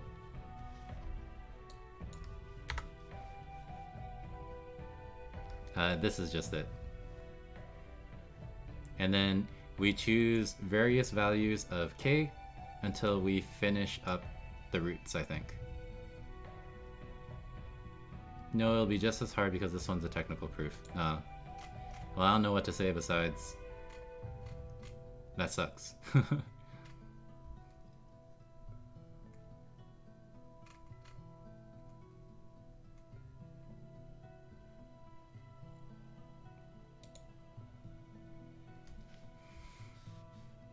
Alright, so let's see. We have z being, and then let's say k is 0, so then we have, well, I guess the complex number 1. Do they want me to have that? Oh, it needs to be greater than 1. Or, wait, greater than 0, but 1 is greater than 0.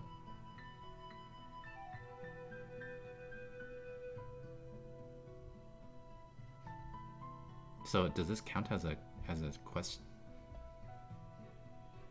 As an answer? I'm gonna count it as an answer, sure. Okay, and then we just keep going through, right? Next up is k is 1. If that's the case, then you have pi over 12. And then k is 2. Then you'll have 2 pi over 12, which is pi over 6. Then you'll have k being 3. So then that's 3 pi over 12, which is pi over 4. Then you have, what, 5 pi over 12, 6 pi over 12, which is pi over 2, but then that's not part of our argument.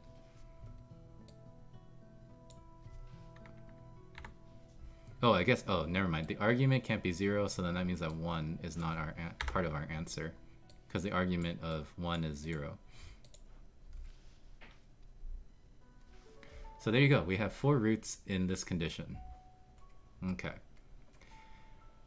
Let S be the sum of these roots. Show that the real is equal to the imaginary. Is there a nice way to show this?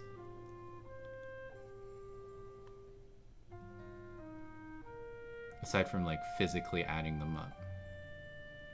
Because they're in Euler form, and that's kind of gross if you add them up in Euler form.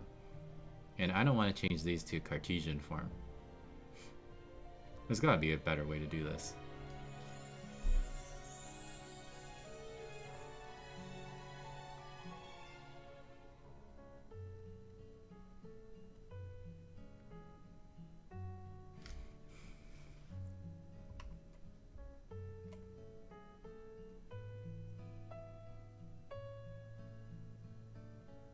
So we have 1, 2, 3, 4.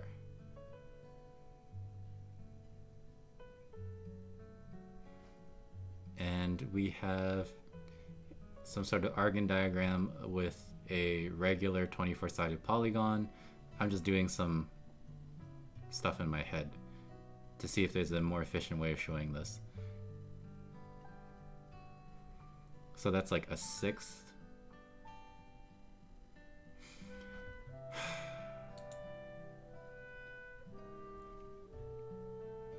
Alright, we're just gonna have to do this the manual way. Okay, so if I know my arguments,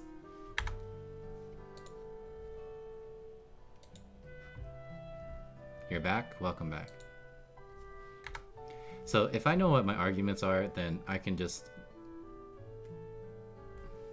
list out the real parts and then the imaginary parts. So all the real parts are cosine of my arguments, so cosine of pi over 12 plus cosine of pi over 6 plus cosine of pi over 4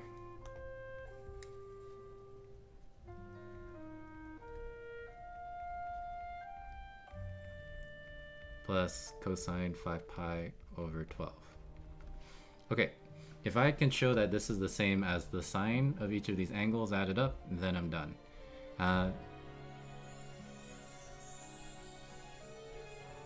And this is a paper 1, so these ones are very easy to evaluate.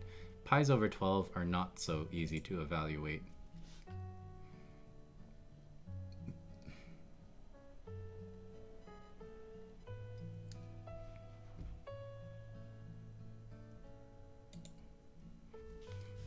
Okay, let's just write this out in full.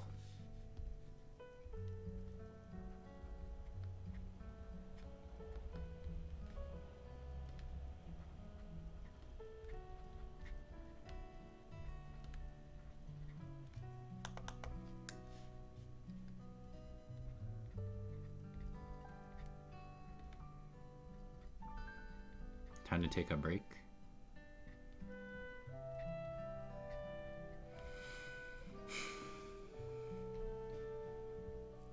Okay, let's see. What do we got? What do we got? Cosine pi over 4 and sine pi over 4 are the same thing, so then these cancel out.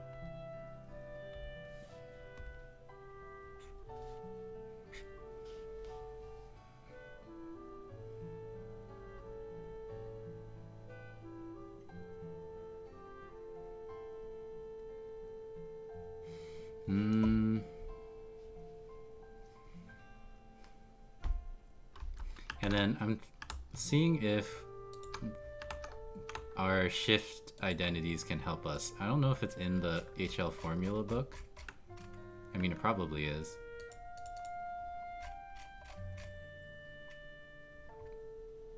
Well, not explicitly, so.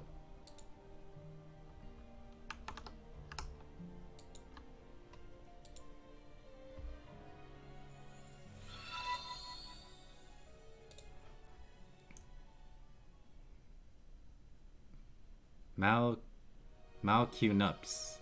Thanks. Let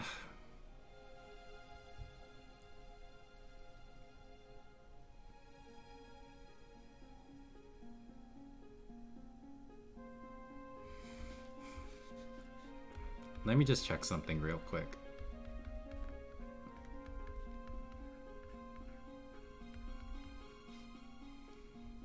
Okay. So I'm going to use this fact to figure out the rest of these. That if you take sine of pi minus x, this is equal to cosine x. And then I'm just checking this here. So this means essentially that cosine 5 over 12 is actually equal, or sine pi over 5 pi over 12. Wait, no, that's 5 pi over 12, not 5 pi over 6.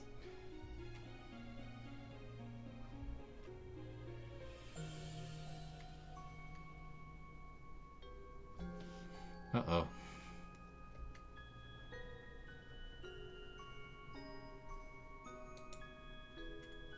I feel like I'm close.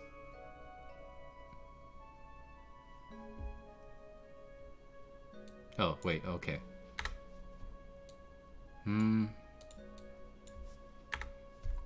Oh, it's not pi, it's pi over 2, shoot. Man, my identities are so bad. Okay, so let's try this.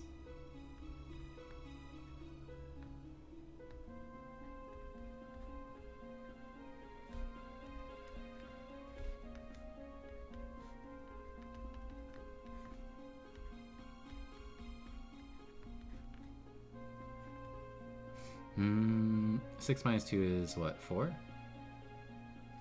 4 over 12?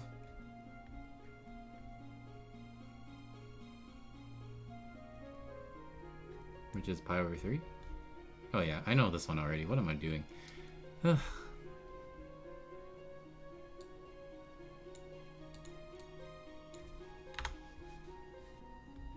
$12. 12. 6 is 5. There you go. Okay.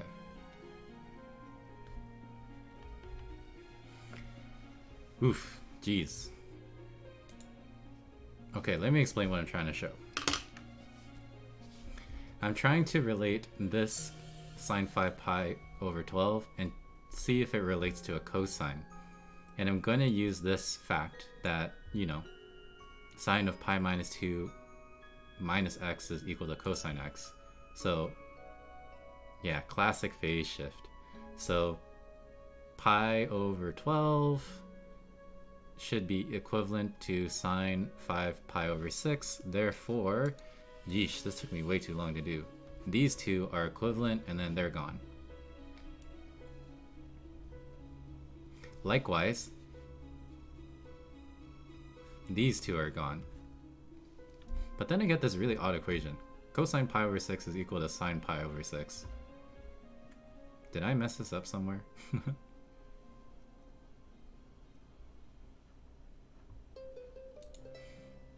Oh, wait, did I? Okay, cosine, yeah. This one is 3, 4, 1, 2, 3, 4.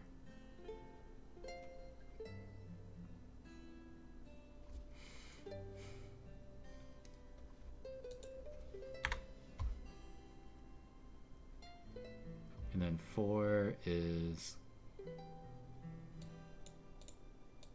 Geez, I'm just messing up all over the place.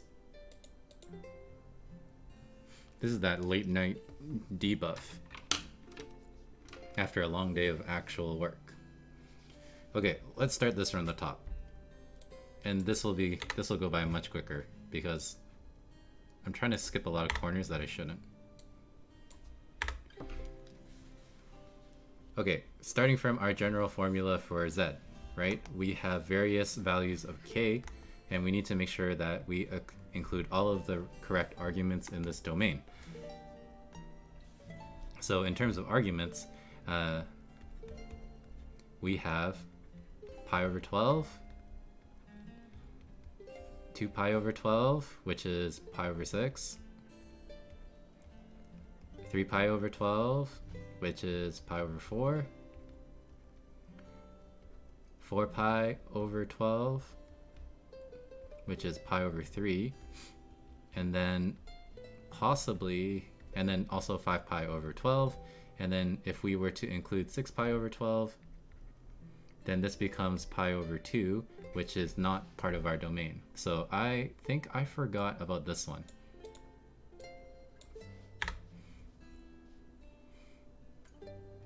Okay, now showing that all of these things are real, showing that the real is equal to the imaginary, we take the sine of all of these arguments and equate it to the cosine of all of these arguments again.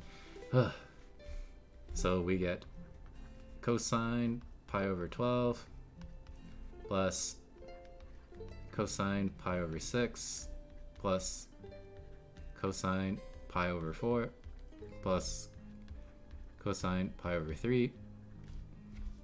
This should be equal to the sine of all of these angles once again. Yeah, I think I did not...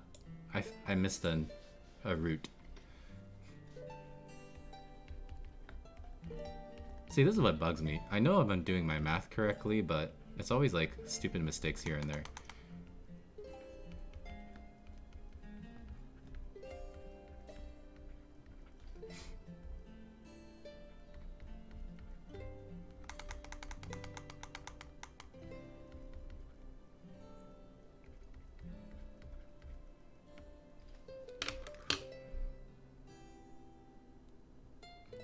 That's what I was thinking too when I was talking about the Venn diagram, but it's just because we have 24 roots, right? Then if you were to, make this into a diagram of all the roots, you would have a 24-sided regular polygon, and we're only considering the arc length from like 4 sections. And I'm not sure how that can show that they're equal. Well, actually, I have an idea. Let me check that out later. And then thank you, Silasness, for reminding me to hydrate.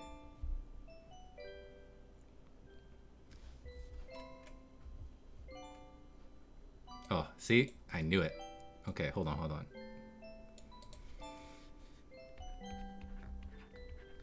I almost forgot another one. Jeez.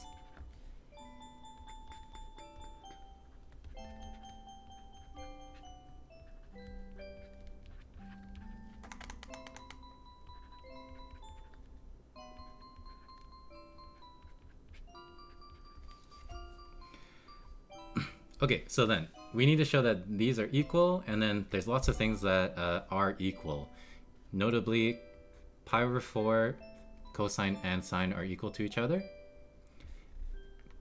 Cosine pi over 6 is the same value as sine pi over 3.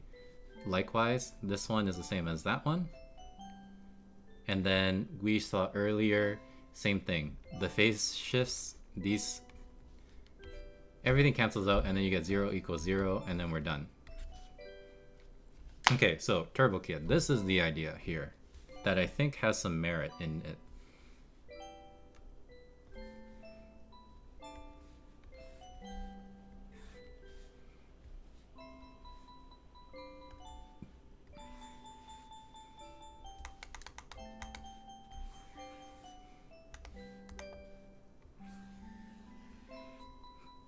Okay, let's say that you have your complex unit circle.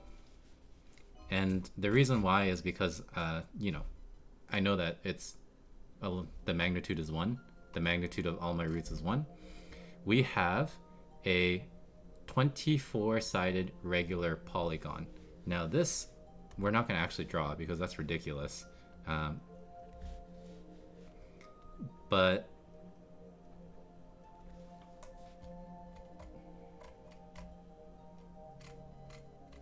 six roots in each quadrant, more or less, right?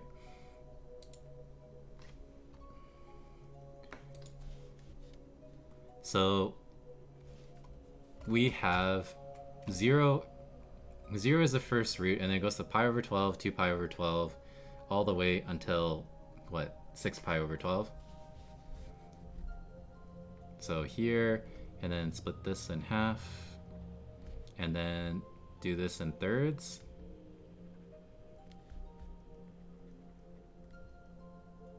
Yeah. So you have 1, 2, 3, 4, and 5 roots. So these 5 roots are the ones that I've listed, right? Pi over 12, 2 pi over 12, 3 pi over 12, 4 pi over 12, and 5 pi over 12. And then if we were to just add them up as vectors, that's what I want to see what the result is. So you have this one, and then you have this one. Oops, I have ink to shape function.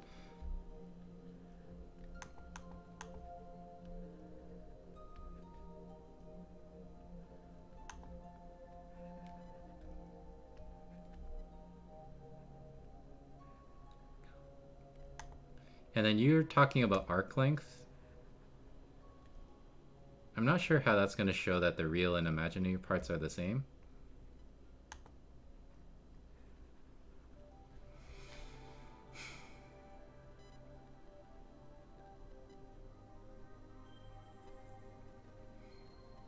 But okay, this is probably not gonna be ideal. But if I do a vector addition, I wonder what happens.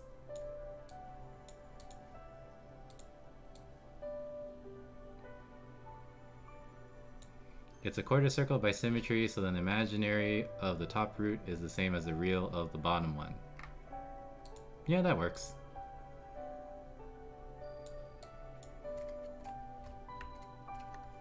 It's probably better than what I'm doing. I'm just trying this out for fun.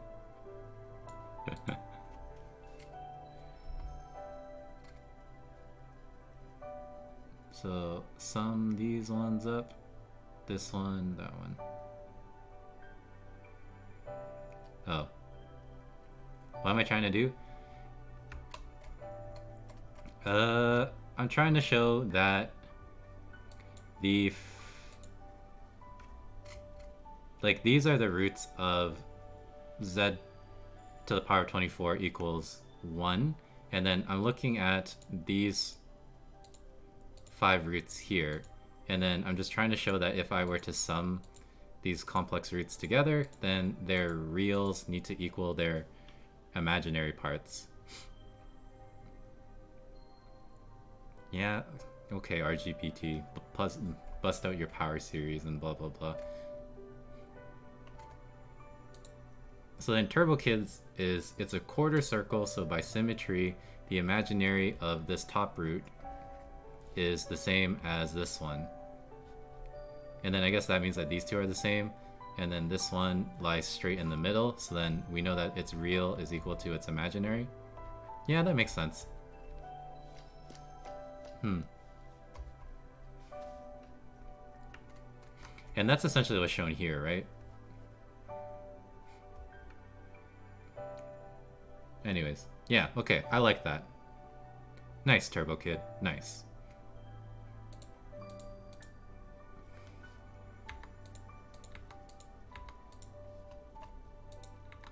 I don't know what I was doing. I was just playing around with it. So again, this imaginary part is equal to the real part of this one, etc., etc. Yeah, if you phase shift, then you're just rotating around by 90, right? I mean, that's the whole point of complements. And then that's shown in here as well. Yeah. Is this a more elegant way of doing it than this? Who knows? Oh well, we got lost in the sauce there, and regardless, we showed it. Geometric series is fastest by far. I mean, probably.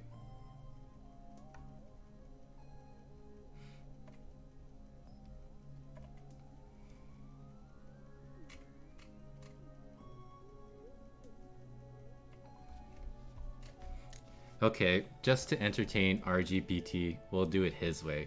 So we have e to the I pi over 12 plus e to the I 2 pi over 12.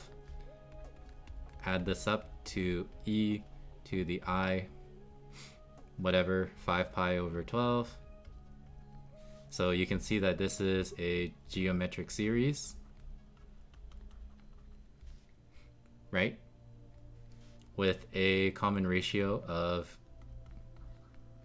what? E to the I pi over 12, which makes sense because you're just rotating more around as you for each root. And then there are 5 terms, right? So then you can just use S5, and then I don't even remember the formula right now off the top of my head. It is 1 minus r, the first term, 1 minus r to the power 5, right? Something like this.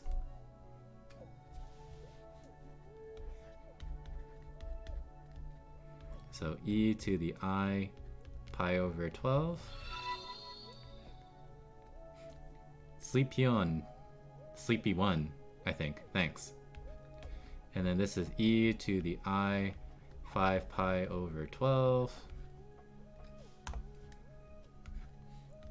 over 1 minus e to the I pi over 12. This is a, yeah, high school level question. And then if we were to simplify this somehow, you'd get something. You really think this is an easier way, RGPT?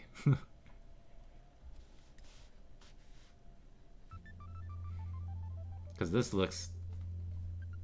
I don't have the brain power to simplify this right now.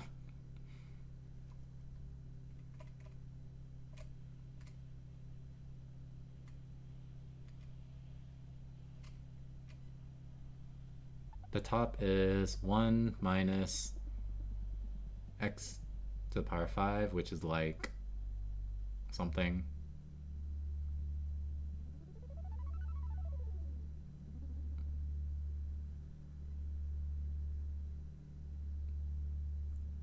Sure.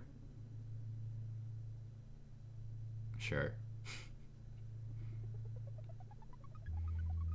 And then that simplifies with the bottom. And then what are you left with? Are you using power series?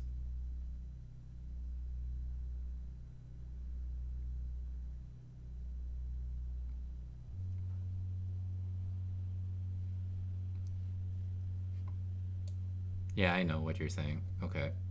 Yeah, I just realized. You're doing a difference of quartix? Or, not quartix, quintix?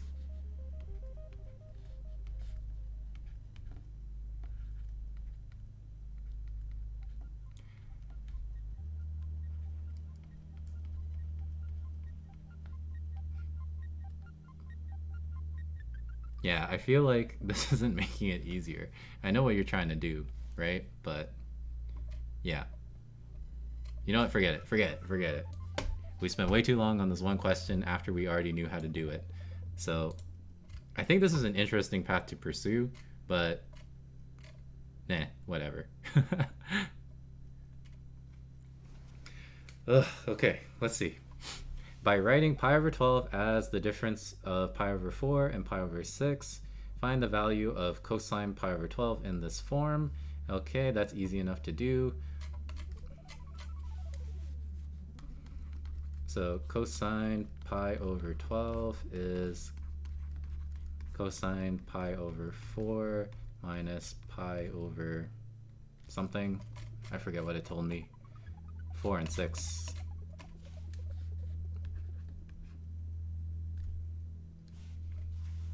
And then from here, we just use the difference of angles identity and then evaluate, and we'll get something. And I never remember these difference identities. Something cosine, cosine, sine, sine, and then there's a minus, or yeah.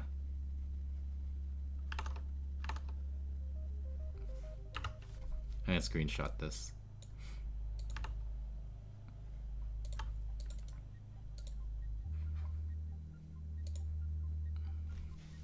Okay, following this identity then, cosine pi over 12 is cosine pi over 4, cosine pi over 6, plus sine pi over 4, sine pi over 6. Each one of these is very easy to evaluate because they're, you know, part of special triangles. So this one is 1 over root 2. Cosine is 3 over root 2, I think. 1 over root 2. 1 over root 2.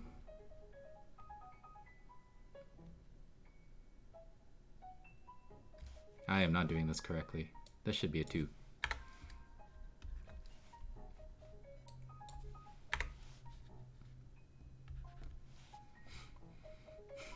So this becomes up top. Well, on the bottom it's 2 root 2, and then we'll rationalize it later. And then on top it's 3 plus 1, which is 4.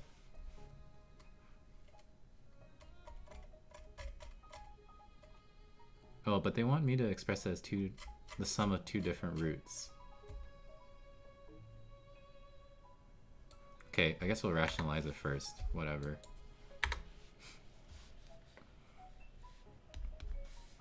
So, rationalize. Rationalize.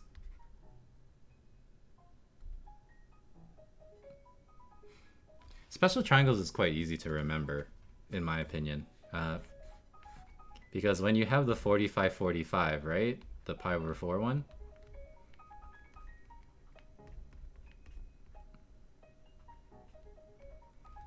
Because, you know, both of these angles are the same measurement, then this is an isosceles triangle.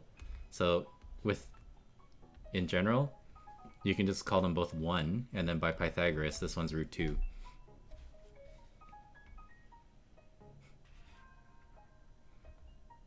And then the other one is created from an equilateral triangle. You take half of the equilateral triangle, and then you're going to get, you know, a 60, 30. So then this is pi over 3, this one's pi over 6, and then if you call this length 2, then you've bisected it down here to be 1, because, you know, equilateral triangle. And then from Pythagoras, you get that this one is root 3. So it's not bad. I mean, this is coming from me, who's a math teacher, and I, you know, deal with this like every year, so it's not so bad. But of course, just put it in a Wolfram, and then you'll get something.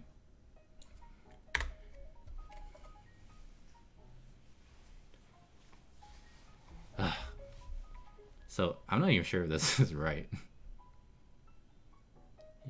It's easier for me to remember root 1, 2, 3, up 1, 2, 3, down, everything over 2. Sure. Whatever works for you. So this one's 1 over root 2. This one is 1 over root 2. Sine pi over 6 is definitely 1 over 2. And then this one here is root 3. There you go. That's how I messed up.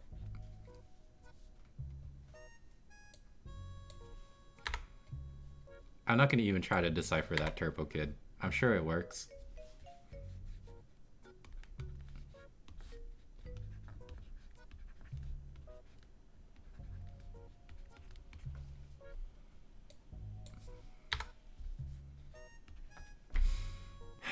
There you go.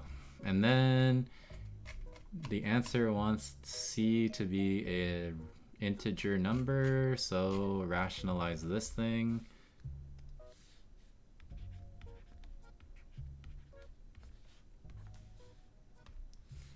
Finally done with this one. This one should not have taken this long.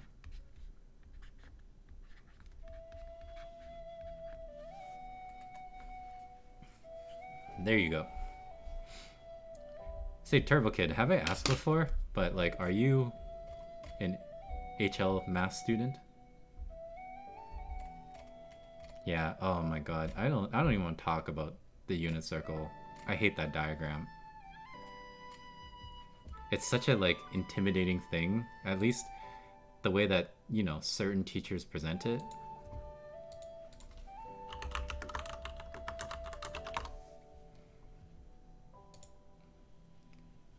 Like, look at this thing.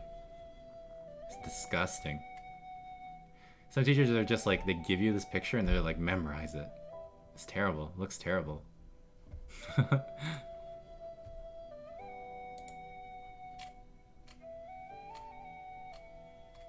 See the 1, 2, 3 up and down.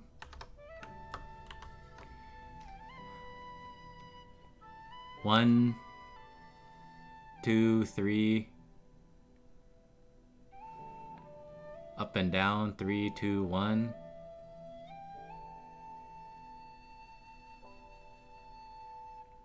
Yeah. Primitive roots of Zn equals 1.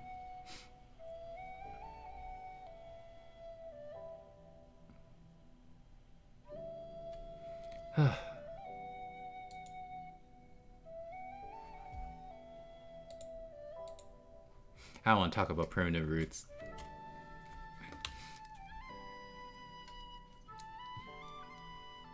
You're just an old guy? Okay. Man, that's good. I was slightly feeling outclassed and I thought you were a high school student, so then that would have been bad.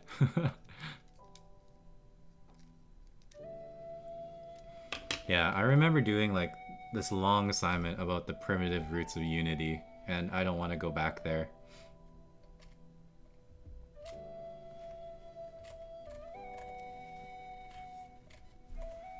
Yeah, how old?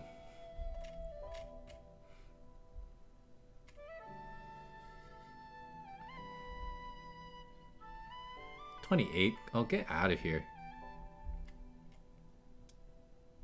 You're younger than me. And you're barely older than RGPT. I'm 29. RGPT is like 20, 25? 26, right? Yeah. Look at us. What a triplet. Me streaming Twitch, streaming math on Twitch. You two watching me.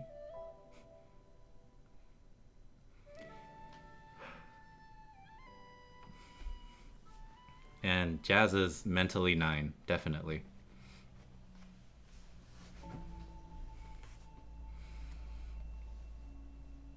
You're retired?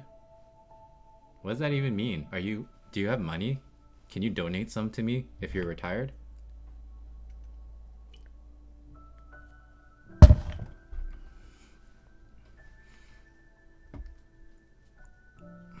Okay, what is this? Hence or otherwise, show that the sum is going to be this. Okay. So I need to show that terrible, terrible sum.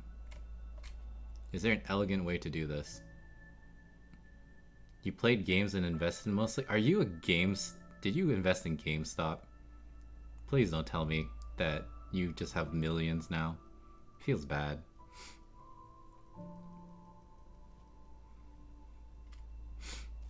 But in terms of high school curriculum, this is IB, higher level, where so it's like, you know, fairly rigorous and for a high school level math course.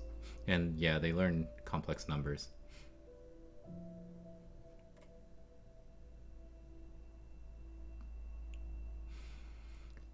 Okay, what's the best way to show that the sum of the roots is going to be this expression?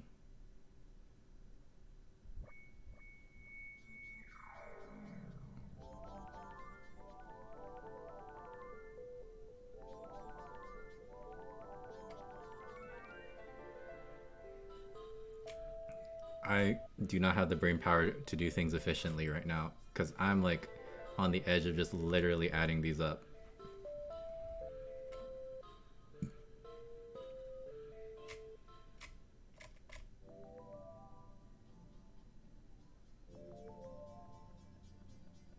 Use the unit circle. Okay. This one plus this one plus this one plus this one plus this one is going to be something. And apparently it's going to be this thing.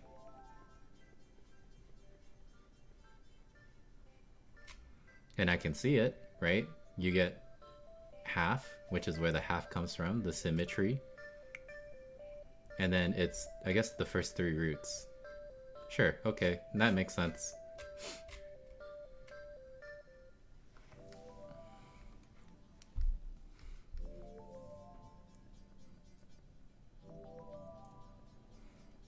Man, lucky you, retired at 28. Meanwhile, I'm up here on Twitch trying to get extra money on the side.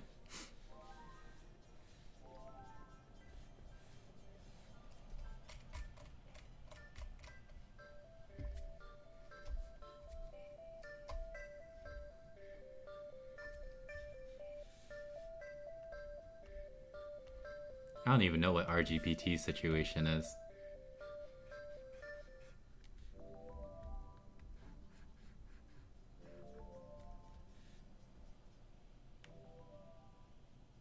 Financial situation.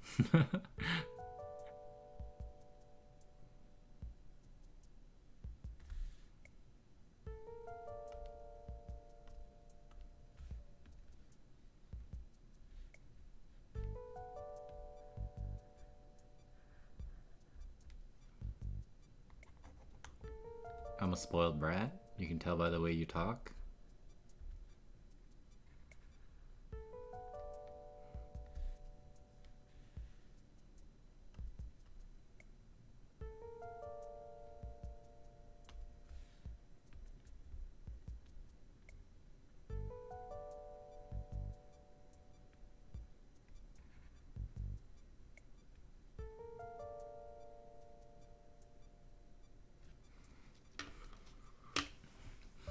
Everyone has money but me. At least the adults in the chat. Let's construct the reals from ZFC. No, I don't want to. Anyways, this is pretty self-evident.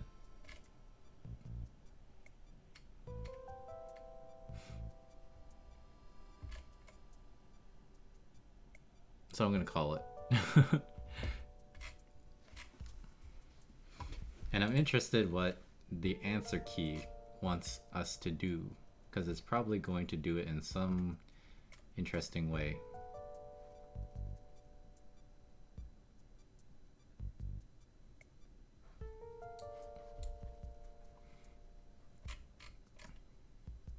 So what do? They express cosine as a sum, then they do the sum thingamabob. So then this is that. And the reals is all of these, which they calculate. And then we know that the reals are the same as the imaginaries, so then if we add up all of our roots, it's half of this. And then they just factor it, and then they're done. Sure.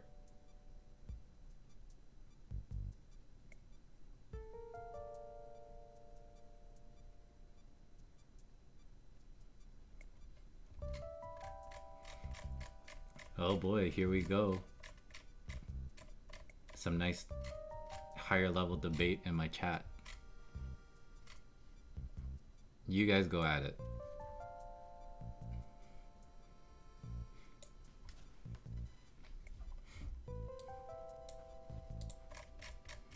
Oh, there was one that I couldn't figure out. So let me check what that one was about. This one.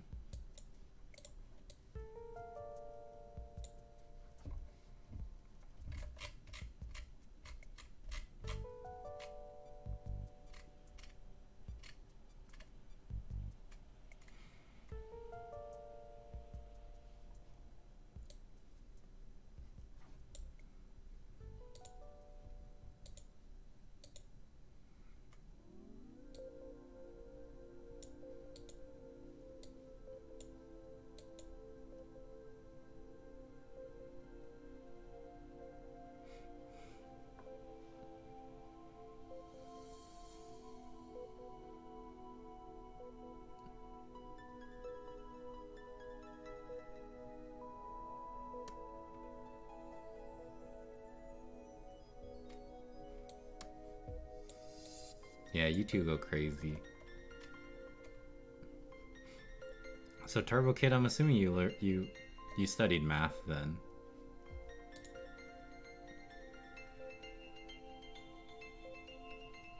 Wait, RGBT. Is Turbo Kid that one that was trolling us the other day? Trying to solve that factorial question? I totally forgot if this was him or not. The one that said he was like from North Korea? And then we had to use gamma function?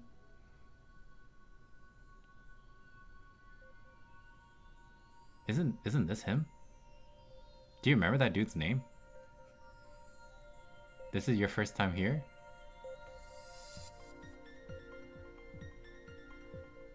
Yeah. We gotta check the tapes.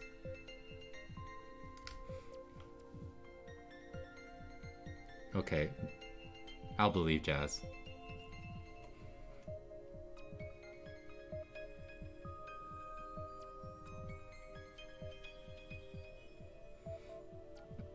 Okay, last stream, there was this guy that was pretending to be an older brother trying to help out his little brother with a math question. And the math question would seem innocent enough at first. But, you know, it ended up... It was like this question. Solve for n. But then n ended up being like a non-integer value.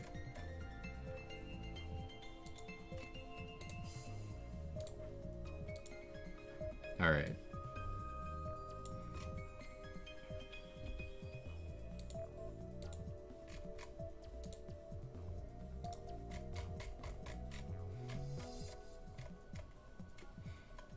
Alright, you guys go talk about your axioms. I'm gonna check my answers.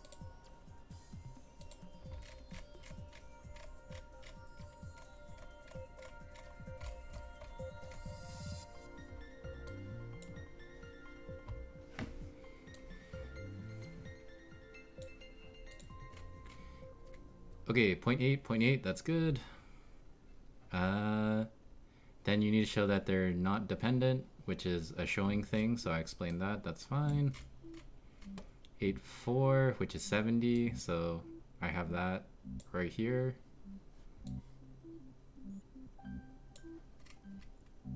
68, so that's good. Sketch the graph. Here's the graph. Oh, whoops, I forgot to shift it up one. My bad. This should be one above the x-axis. So A being 0, A being 0. 1 to 5. I messed up my range. My bad.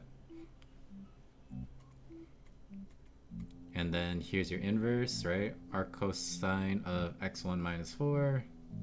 So that's fine. A being negative 1/2. That's fine. Oof. And then I totally botched solving this matrix. Oh well. And then this one was the one that I got stuck on for part B.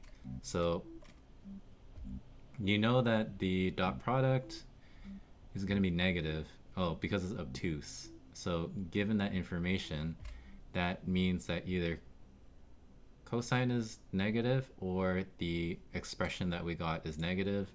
Thus, if we know that this quadratic for t is negative, then you can solve for t. Okay, that sort of makes sense.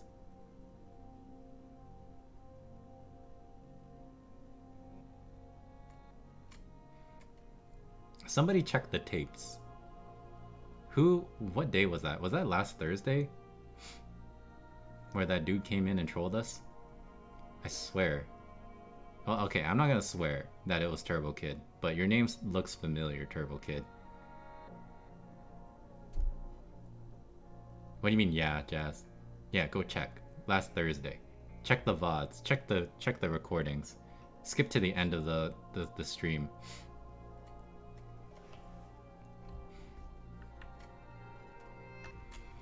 Okay, induction proof. That's, well, you either prove it or you don't, so that's fine. This one, same thing. Negative y over x, x over y. Show that they're reciprocals. They are reciprocals, so that's fine. Blah, blah, blah.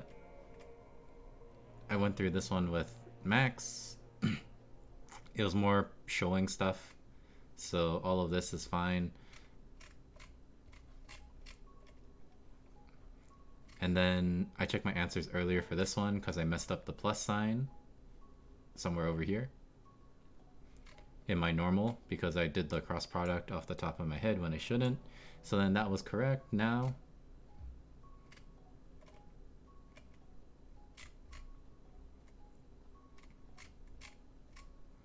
And then this was checking again. So if you can show it, which I did, then it's fine. Same thing here, showing this, that's fine.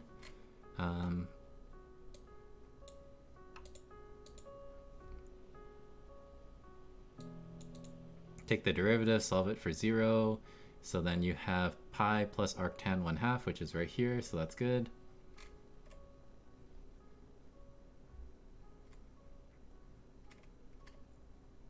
And then here's your boundary of integrations. And then I said that I'm not going to do it because I'm not going to plug in all of those values. That sucks. So yeah, that sounds good. And then this last one, oof. Well, it was a lot of showing, so I think we did show it. So everything is good. So overall, not bad. Kind of a difficult paper, in my opinion. But that might just be because it's late and I can't think. Oh, that was Bonk Knob. Okay, never mind, Turbo Kid. I'm sorry.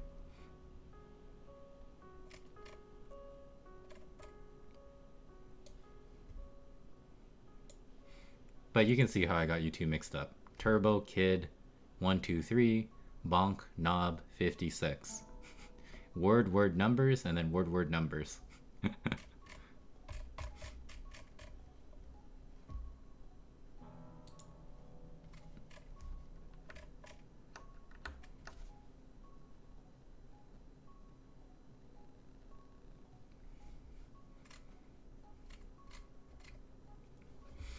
Oof.